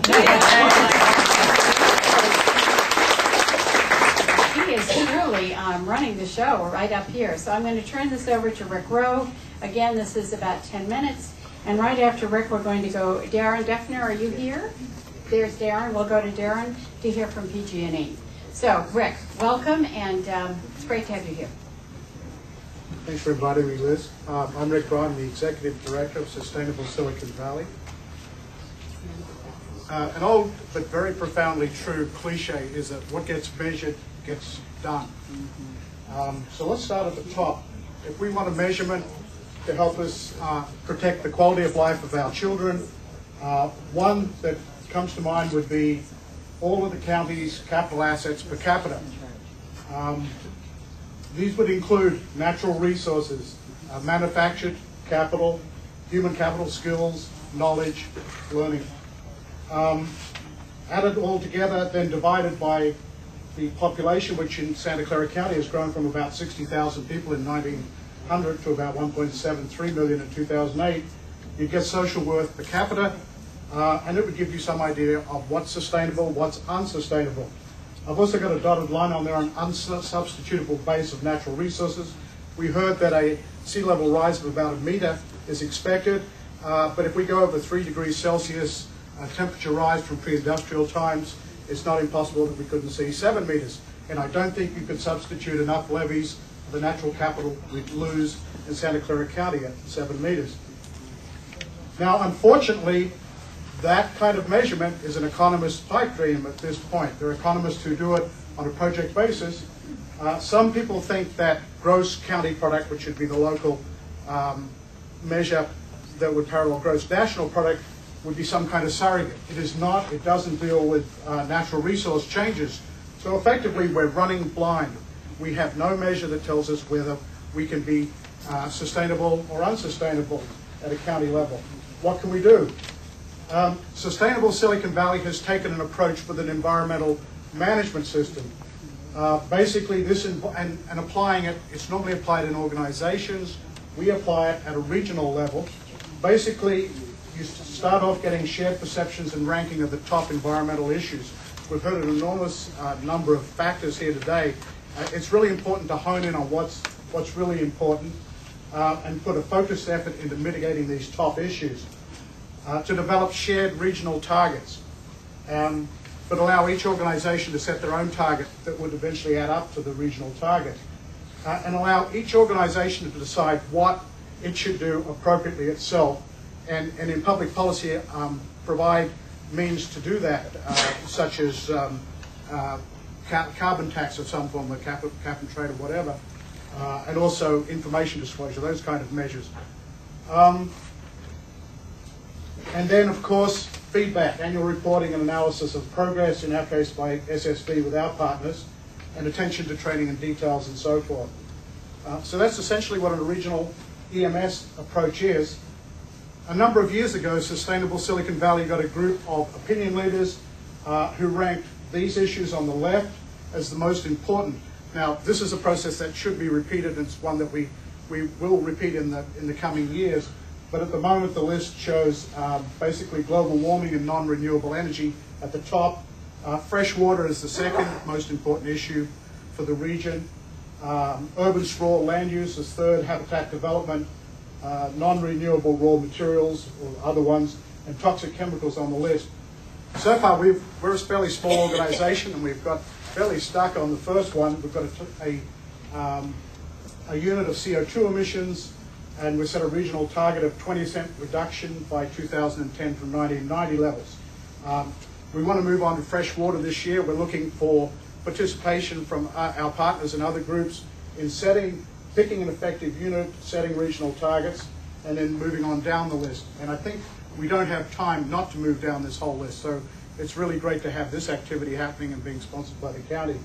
One common measure, of course, is who's involved. The more partners you have, the more voluntary participation, the more likely you are to get to your targets. And these are our partners right now. We have around 70 companies of various sizes and local governments. Does it work? Well, in our annual report last year, which is out on the table out there, by one measure, our partners were able to reduce CO2 emissions by 24% against a region-wide measure of about 7% in the same time. So systematically attacking the targets is an effective means. And it tends to be a very cost-effective means. As I said, most of our partners are companies. They're not doing it for social value, to be quite honest. They are to some extent, but they also need to make a profit. Now, we were asked some specific questions, and I've sort of addressed them here. Changes in community planning. One thing that troubles me in the current presidential election is, yeah, global warming is an environmental issue, but it is not a top political issue. Until global warming and fresh water availability in particular are top political issues and not just top environmental issues, they will not come and get the attention and effort they need. And we need consistent leadership from all sectors to do that. People pay attention to people who are like them. So we've got to get leadership in trade unions, in churches, in governments, in companies, in chambers of commerce, you name the organization. We need leaders there who talk consistently about these issues as being top issues we have to solve. Building on the collaborative approach that I've discussed very briefly, I think is very important too. People do things when they're committed and when they have a share in having it happen. Doing this by regulation will not be as effective as having people involved on a voluntary basis and having a share in what the changes are. And we are going to face a lot of changes. I believe that we can continue to improve our standard of living, but it will change. It will change in all the basic things. We've heard about the more ready travel, home construction, eating habits, changing buying habits, and changing employment patterns. But if you look at the chart on the right, it's too complex and affects every sector of our society not to affect all these things. But I would like to repeat, the problem is getting over the change. The problem is not the outcome. The outcome should be very good. It's getting over the human problem of dealing with change that we've got to deal with. The greatest challenges. I kind of take a different approach to. A lot of people seem to think technology is the greatest challenge. New technology. I don't think that is so. I've mentioned leadership. Leadership is the greatest challenge. And having people stand up, and I've talked enough about that. Behavioral change. We do not like to change our behaviors. And that is a challenge. We have to find ways of persuading ourselves. I mean, I'm part of the problem. Everybody else here in the room, except maybe a couple of people, said they drove down. We're part of the problem. We have to change our behaviors. Now, in technology, I believe if you have adequate financial incentive, new technology will come. We have a lot of technologies right now that are very effective. We need the financial incentive for companies who are the engine of innovation to actually do their job. We also need to have new ways of dealing with systemic change. Transportation, okay, we can have high-speed rail, but we're also going to change transportation here. That's a systemic change. Systemic change is being managed in the semiconductor industry, with which I'm very familiar, by people getting together and setting node points where they have to hit together, all together as an industry. And finally, diffusion of technology. That ties very closely to behavioral change. Diffusion of technology, to me, is a much bigger problem than creating new technology. Finally, I'd like to say we're a small organization at this point, but I think we have an effective pattern and model.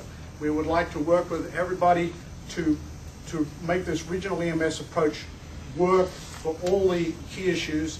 And I look forward to working with you in the future, and thank you, Liz. Thank you. Thank you.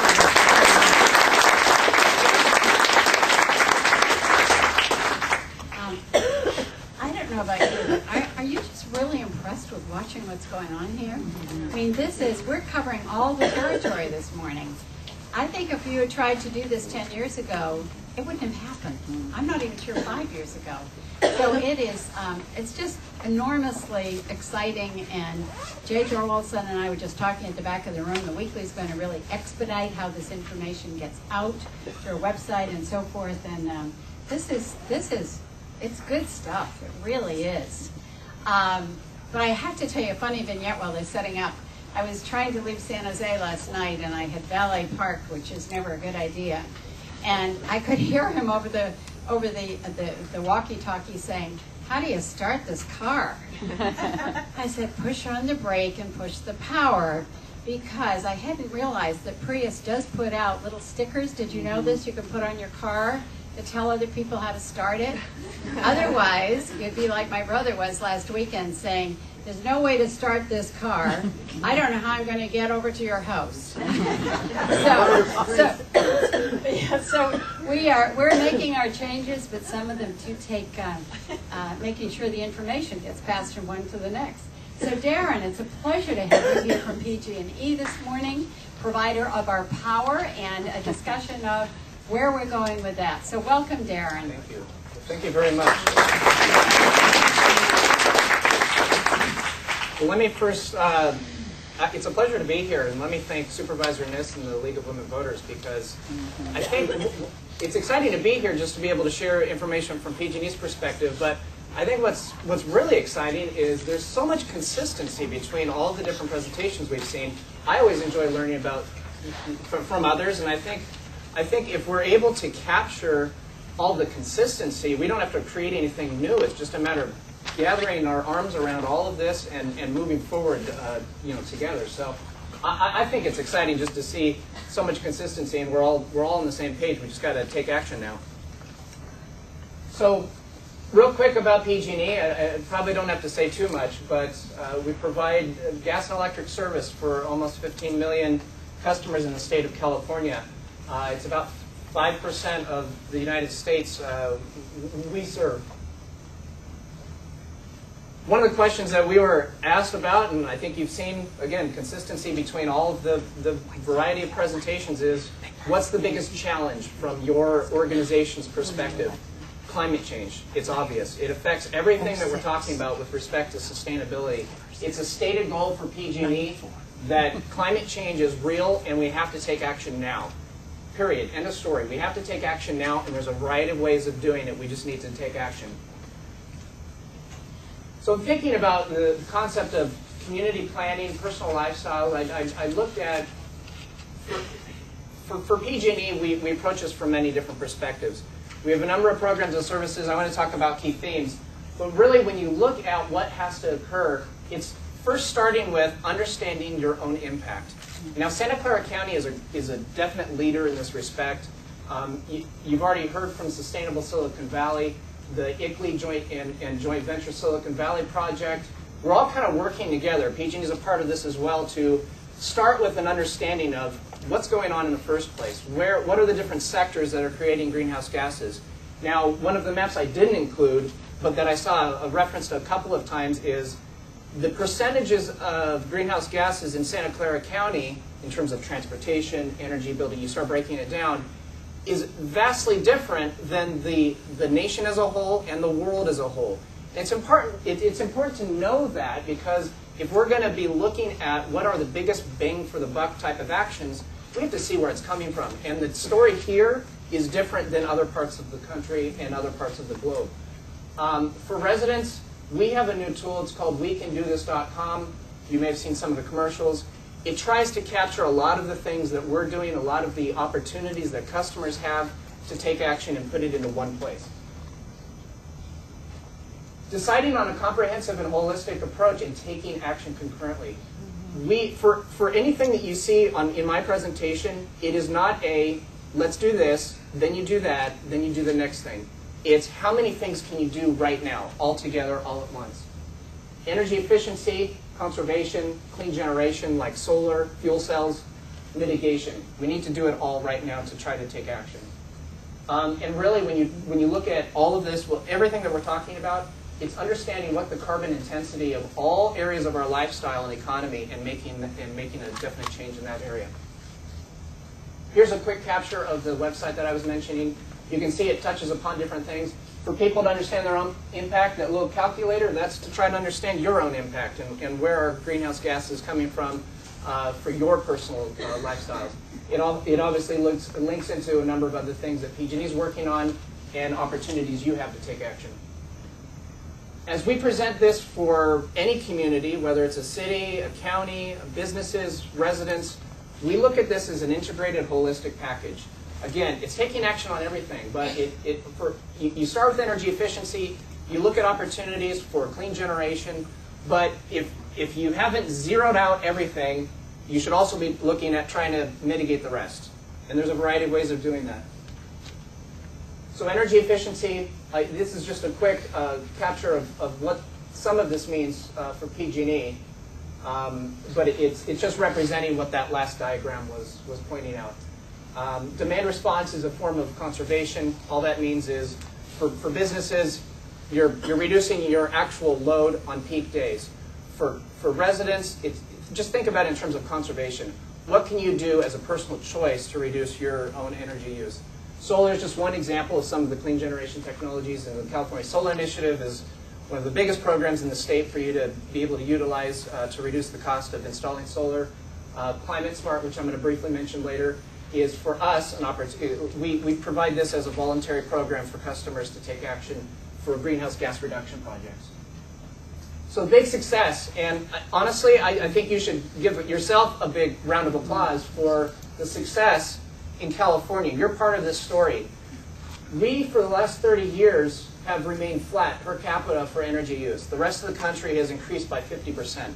That's a great model. That's a great success story, but the follow-up is, what else can you do? It's not the end of the story. Here's some of the benefits from it. It is the fastest and cheapest way to save money, but also to reduce greenhouse gases. Some of the benefits, you're not producing the greenhouse gases in the first place.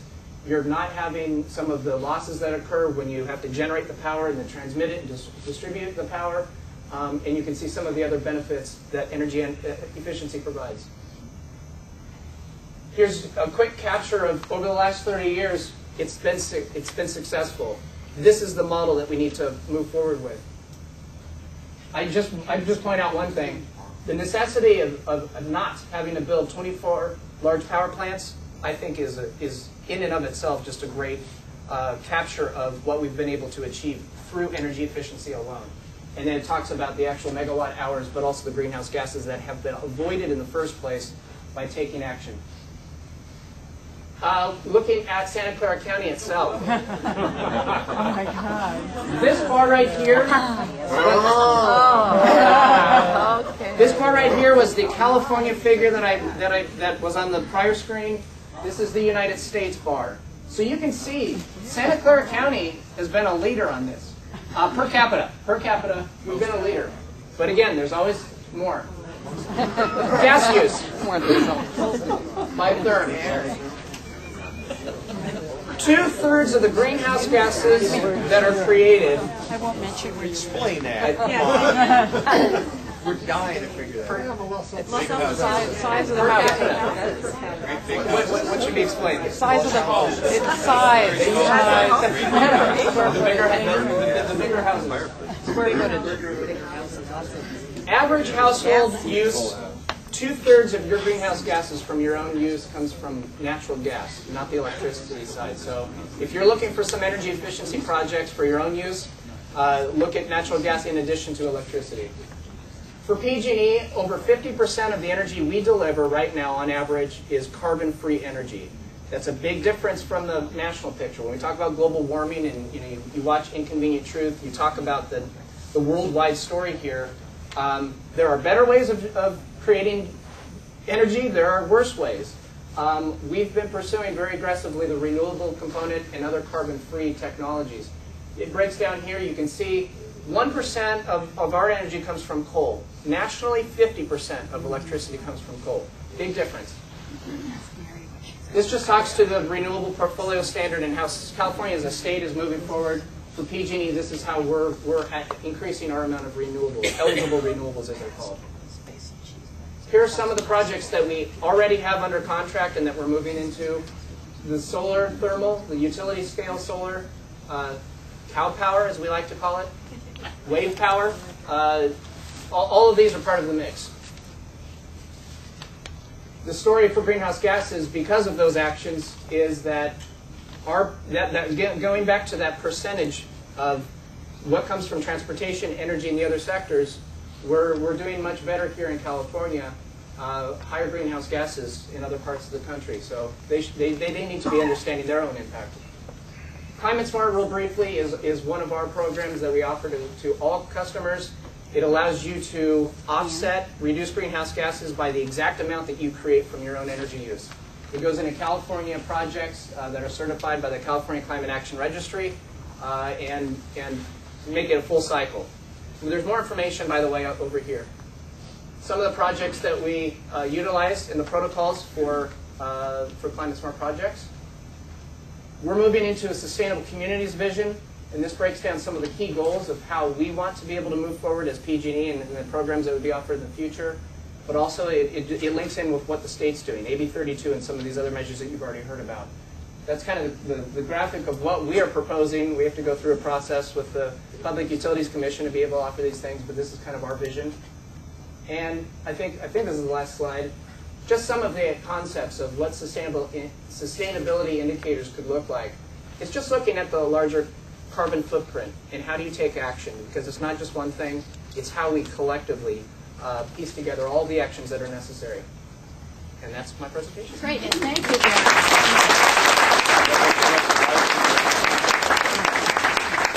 I really appreciate Darren being here this morning. Darren has been in the business and also in the political arena for a very long period of time. I'd like to next welcome Mary Davey.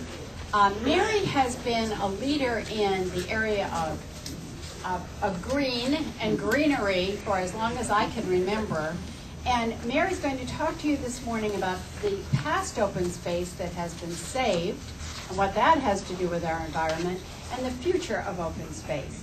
So if I would call on anyone who is familiar with this, it would be Mary, who was one of the co-founders of Mid-Peninsula Open Space District back in the late 60s, and then it was voted on in 1972, and they have preserved, I'm sure she's going to tell you, thousands of acres. So welcome, Mary David. If I speak without the mic, can you hear me in the back? Good. I talk with my hands many times, and I'm afraid I'll toss the mic out to the public, and I wouldn't want to do that. First of all, I have a confession. I live in Los Altos Hills. Was on the council back in the late 60s and 70s when we actually bought open space and when we began the environmental movement along with Santa Clara County and its cities. But before I go into that, I have a great quote for PG&E. This is about electricity, energy. I put my money on the sun and solar energy. What a source of power. I hope we don't have to wait until oil and coal run out before we tackle that. Guess who said that? Just you know, for honks, just guess. Chairman of PG&E. Close but no cigar. Anybody else? George Bush. George. Cynic. It was said by Thomas Edison in the late 1920s. So we have a lot of catch up to do. Also want to remind you of something that is illustrative of the smorgasbord of presentations you've had this morning. When we try to pick out anything by itself, we find it hitched to everything else in the universe. You know who said that. John Muir, who died in 1914. And of course, we have found this out in this generation and the previous generations. And we're going to have to face it for the subsequent 7 generations that will follow us. So it's imperative that we take to heart what has been said to us today and do something. Mm-hmm. And the beauty of it is, the wonderful people in this room, you have the power to do it. You can make this legacy in Santa Clara County a reality. And that's what we started back in the late 60s and early 70s. The Open Space District was created in 1972. And we had at that time, let's say about less than 1,000 acres. Now we have 550 square miles. And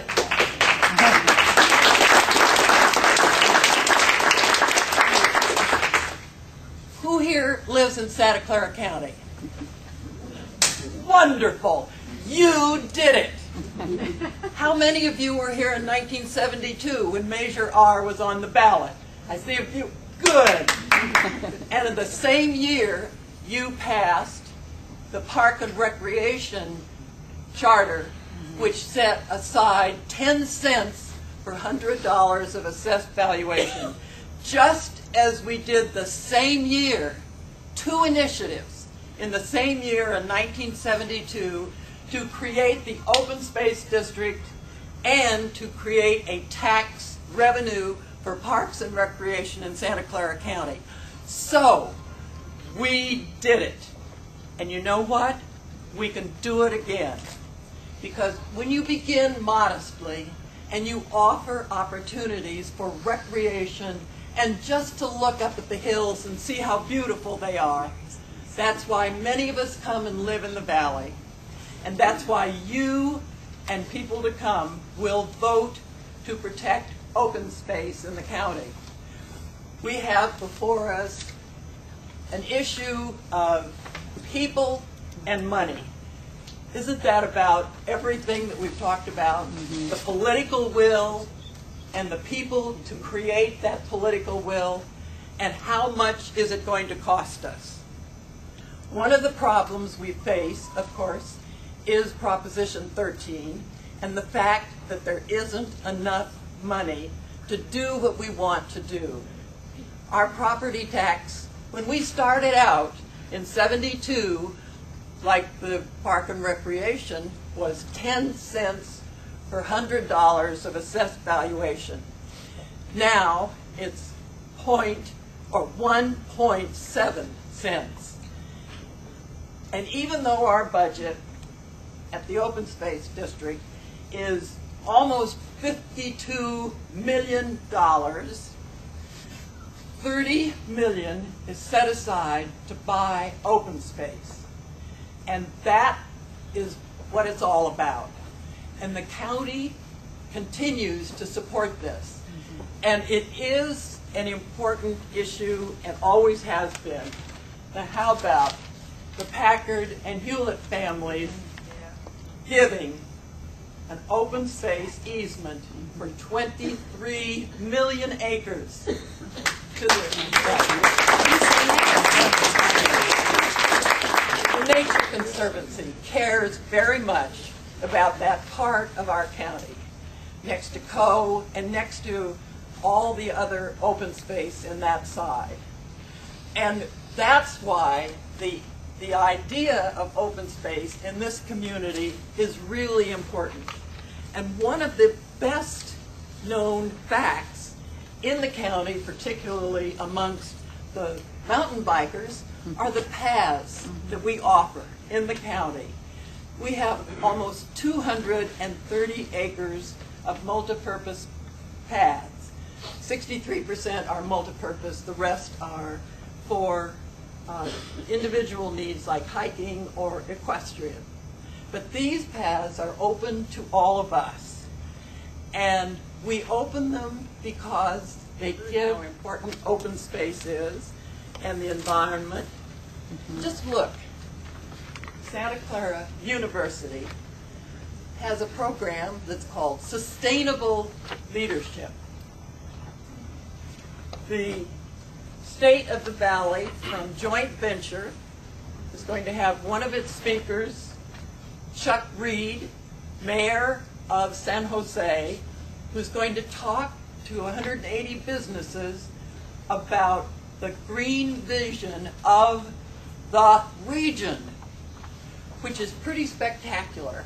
And when you look at Silicon Valley, look at what the Wall Street Journal had.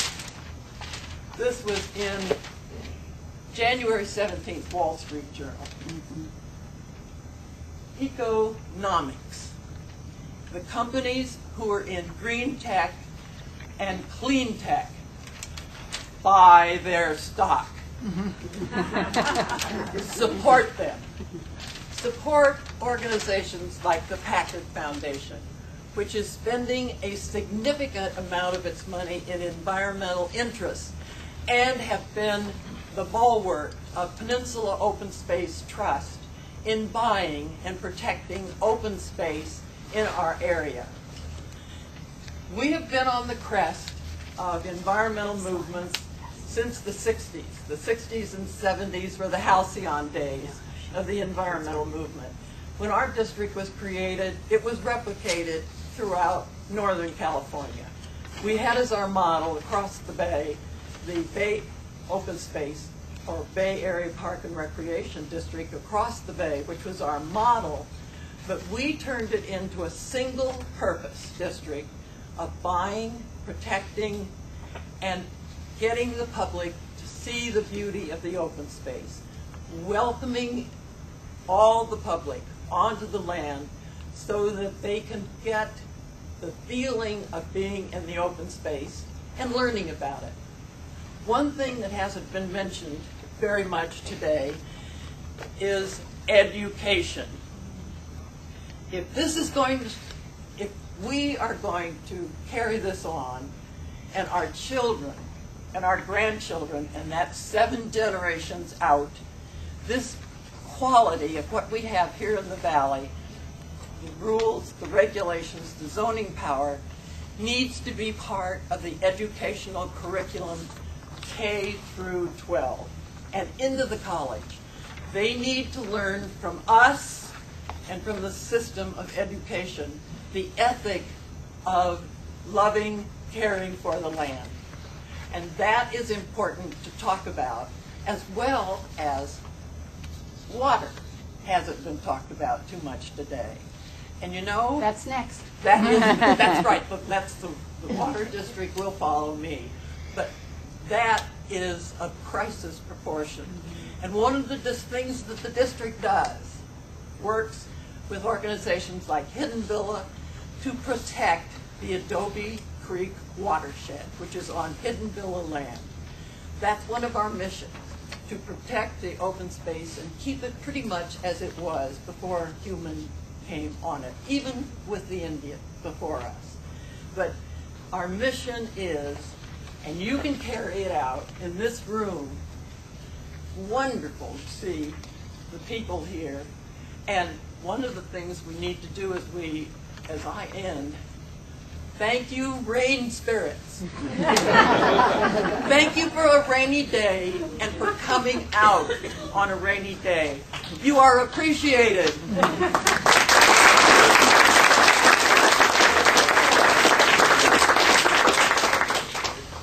Thanks, Mary. I wasn't going to indicate that she lived in Los Altos Hills. I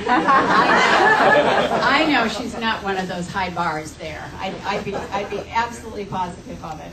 And just as Mary has spoken of, we're now going to finish up this morning with somebody from the Water District. Her bio is not in your program, so let me tell you briefly. She works at the Water District, administers the conservation programs, manages recycled water, water quality studies, and investigates the water energy nexus. She has a background from Stanford. She is an engineer and a BS from Purdue, and she's done graduate studies here and has published scientific papers in the field of water resources. This is Janine Larrabee. We're delighted to have her this morning, and we're going to finish up on this particular topic, which is water, a very appropriate day for that. And then let me tell you just a couple of things. On your name tag, hopefully, there is a number. And as soon as we finish with Janine, you are going to gather in small groups for a short period of time. And each of those small groups will be overseen by somebody from the league. And as soon as that is done, we'll have closing remarks, and we will be done by noontime, no later than that. Secondly, as I mentioned earlier, we're going to make sure that if you told us how to get in touch with you, we will be in touch with you. But we have to have your contact information, or we can't do that. Does anyone in here not have email? Do you all have email? If you don't have email, just make sure that we have your phone numbers so that we can tell you how to get information. That would be very helpful. And then I think the league will also have on their website a connectivity to how you can get this information. Kalita is nodding her head and saying that will be the case. So with that, let me introduce Janine, who is going to talk for our final presentation this morning on water. I will then say a word or two at the very end of that. But now, Janine, it's a pleasure to have you. Thank you for being here. Thank you, Supervisor. Thank you, Supervisor Niss and the League of Women Voters for organizing this conference. Louder. Oh, yeah, much louder. Can you hear me now? You may need it turned up. Maybe she needs to put it a little bit closer to the middle, because then it's not going to pick off to the side.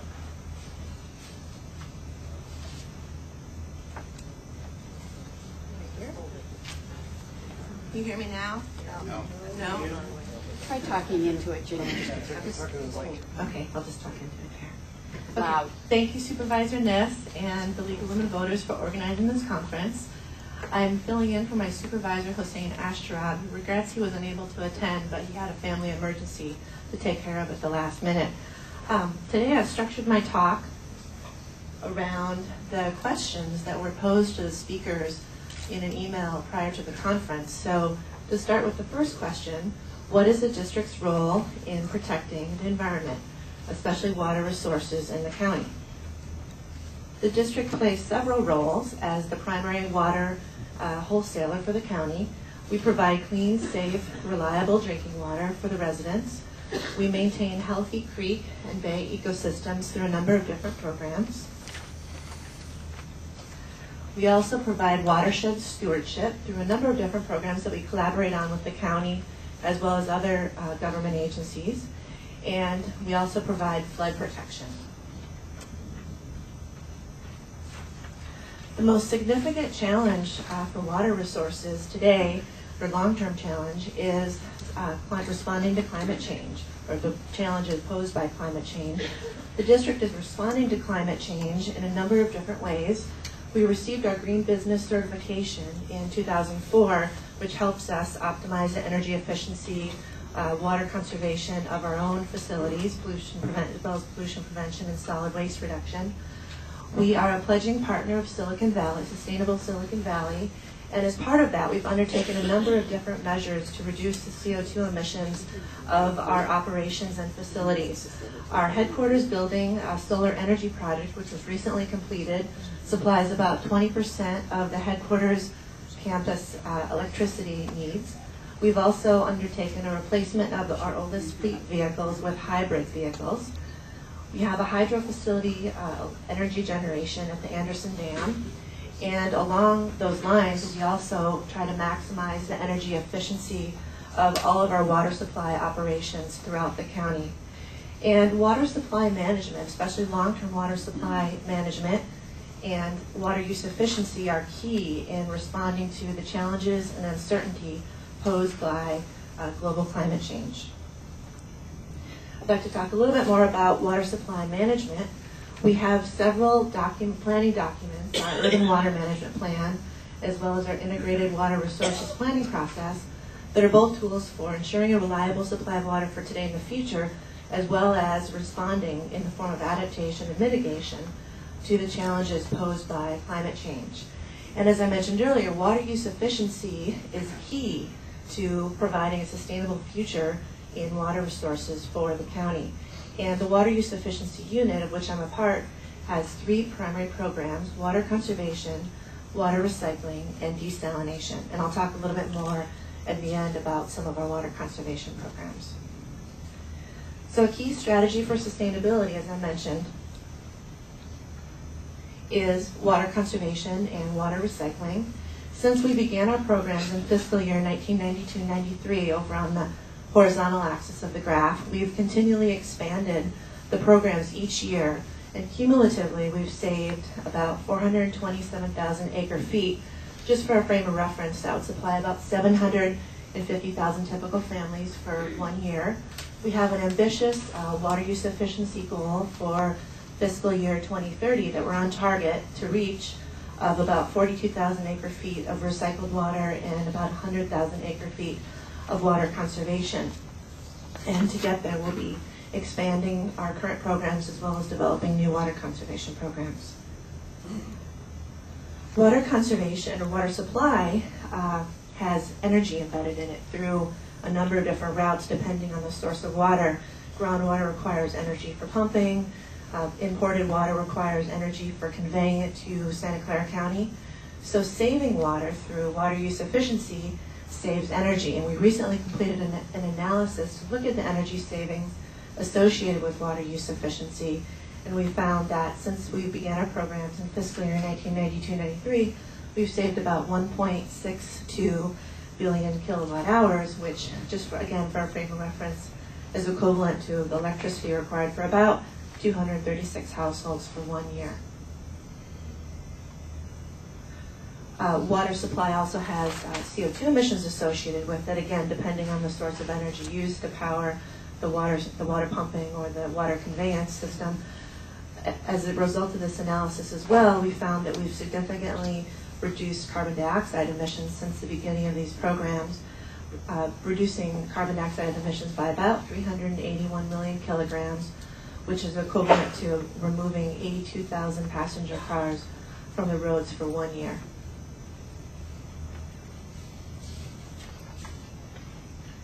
This research was recently published in a report that is on the front desk as well as available online, titled From Watts to Water, Climate Change Response Through Saving Water, Saving Energy, and Reducing Air Pollution.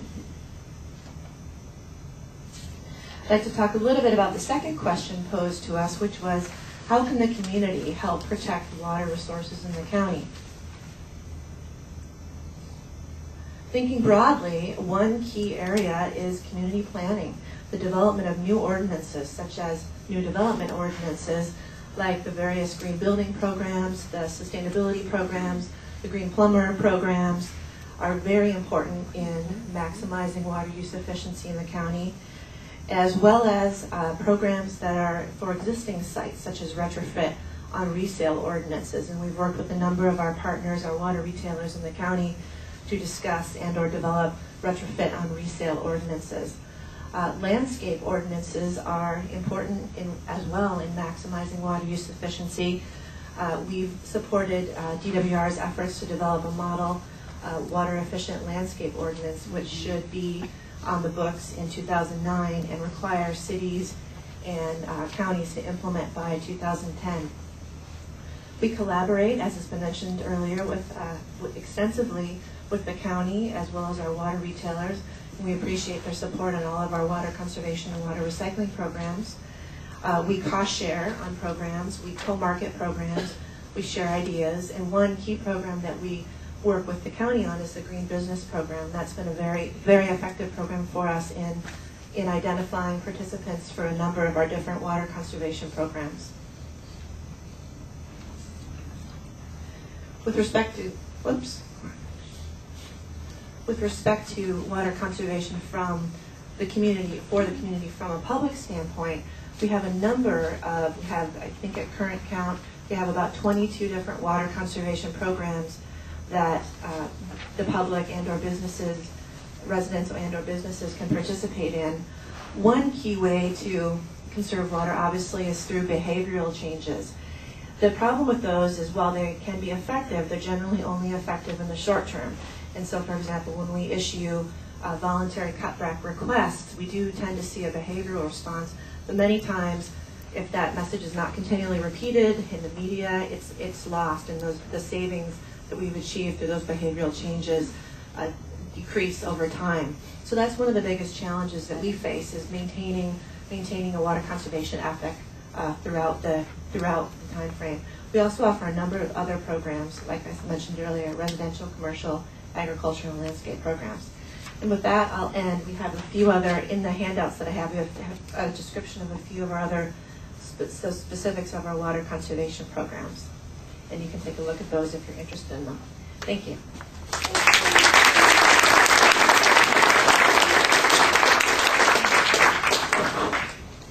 Thanks, Janine, so much for doing that. We're trading things up here. Let me tell you 2 or 3 things at this point. One, I want to point out Scott Strickland over here and have him wave his green clipboard, because if you haven't given us, as I said, your information, we can't get back to you. So please make sure, if you didn't, that you find Scott, who is up here. Secondly, Pat, would you come on up while I'm saying just a couple of other things? Because, hold your applause for a minute, but I'd like to have each of our speakers stand up. Don't applaud till the very end. Rod Diridon right here in the front. Clifford there, and I'm going to do it again. Rect Shen. That's a tough one. It really is. Will Travis. Jack Broadbent. Caroline Judy. Liz. Lisa Rose. Rick Rowe. Darren Deppner. Mary Davey. And Janine Larrabee. Could you applaud them all?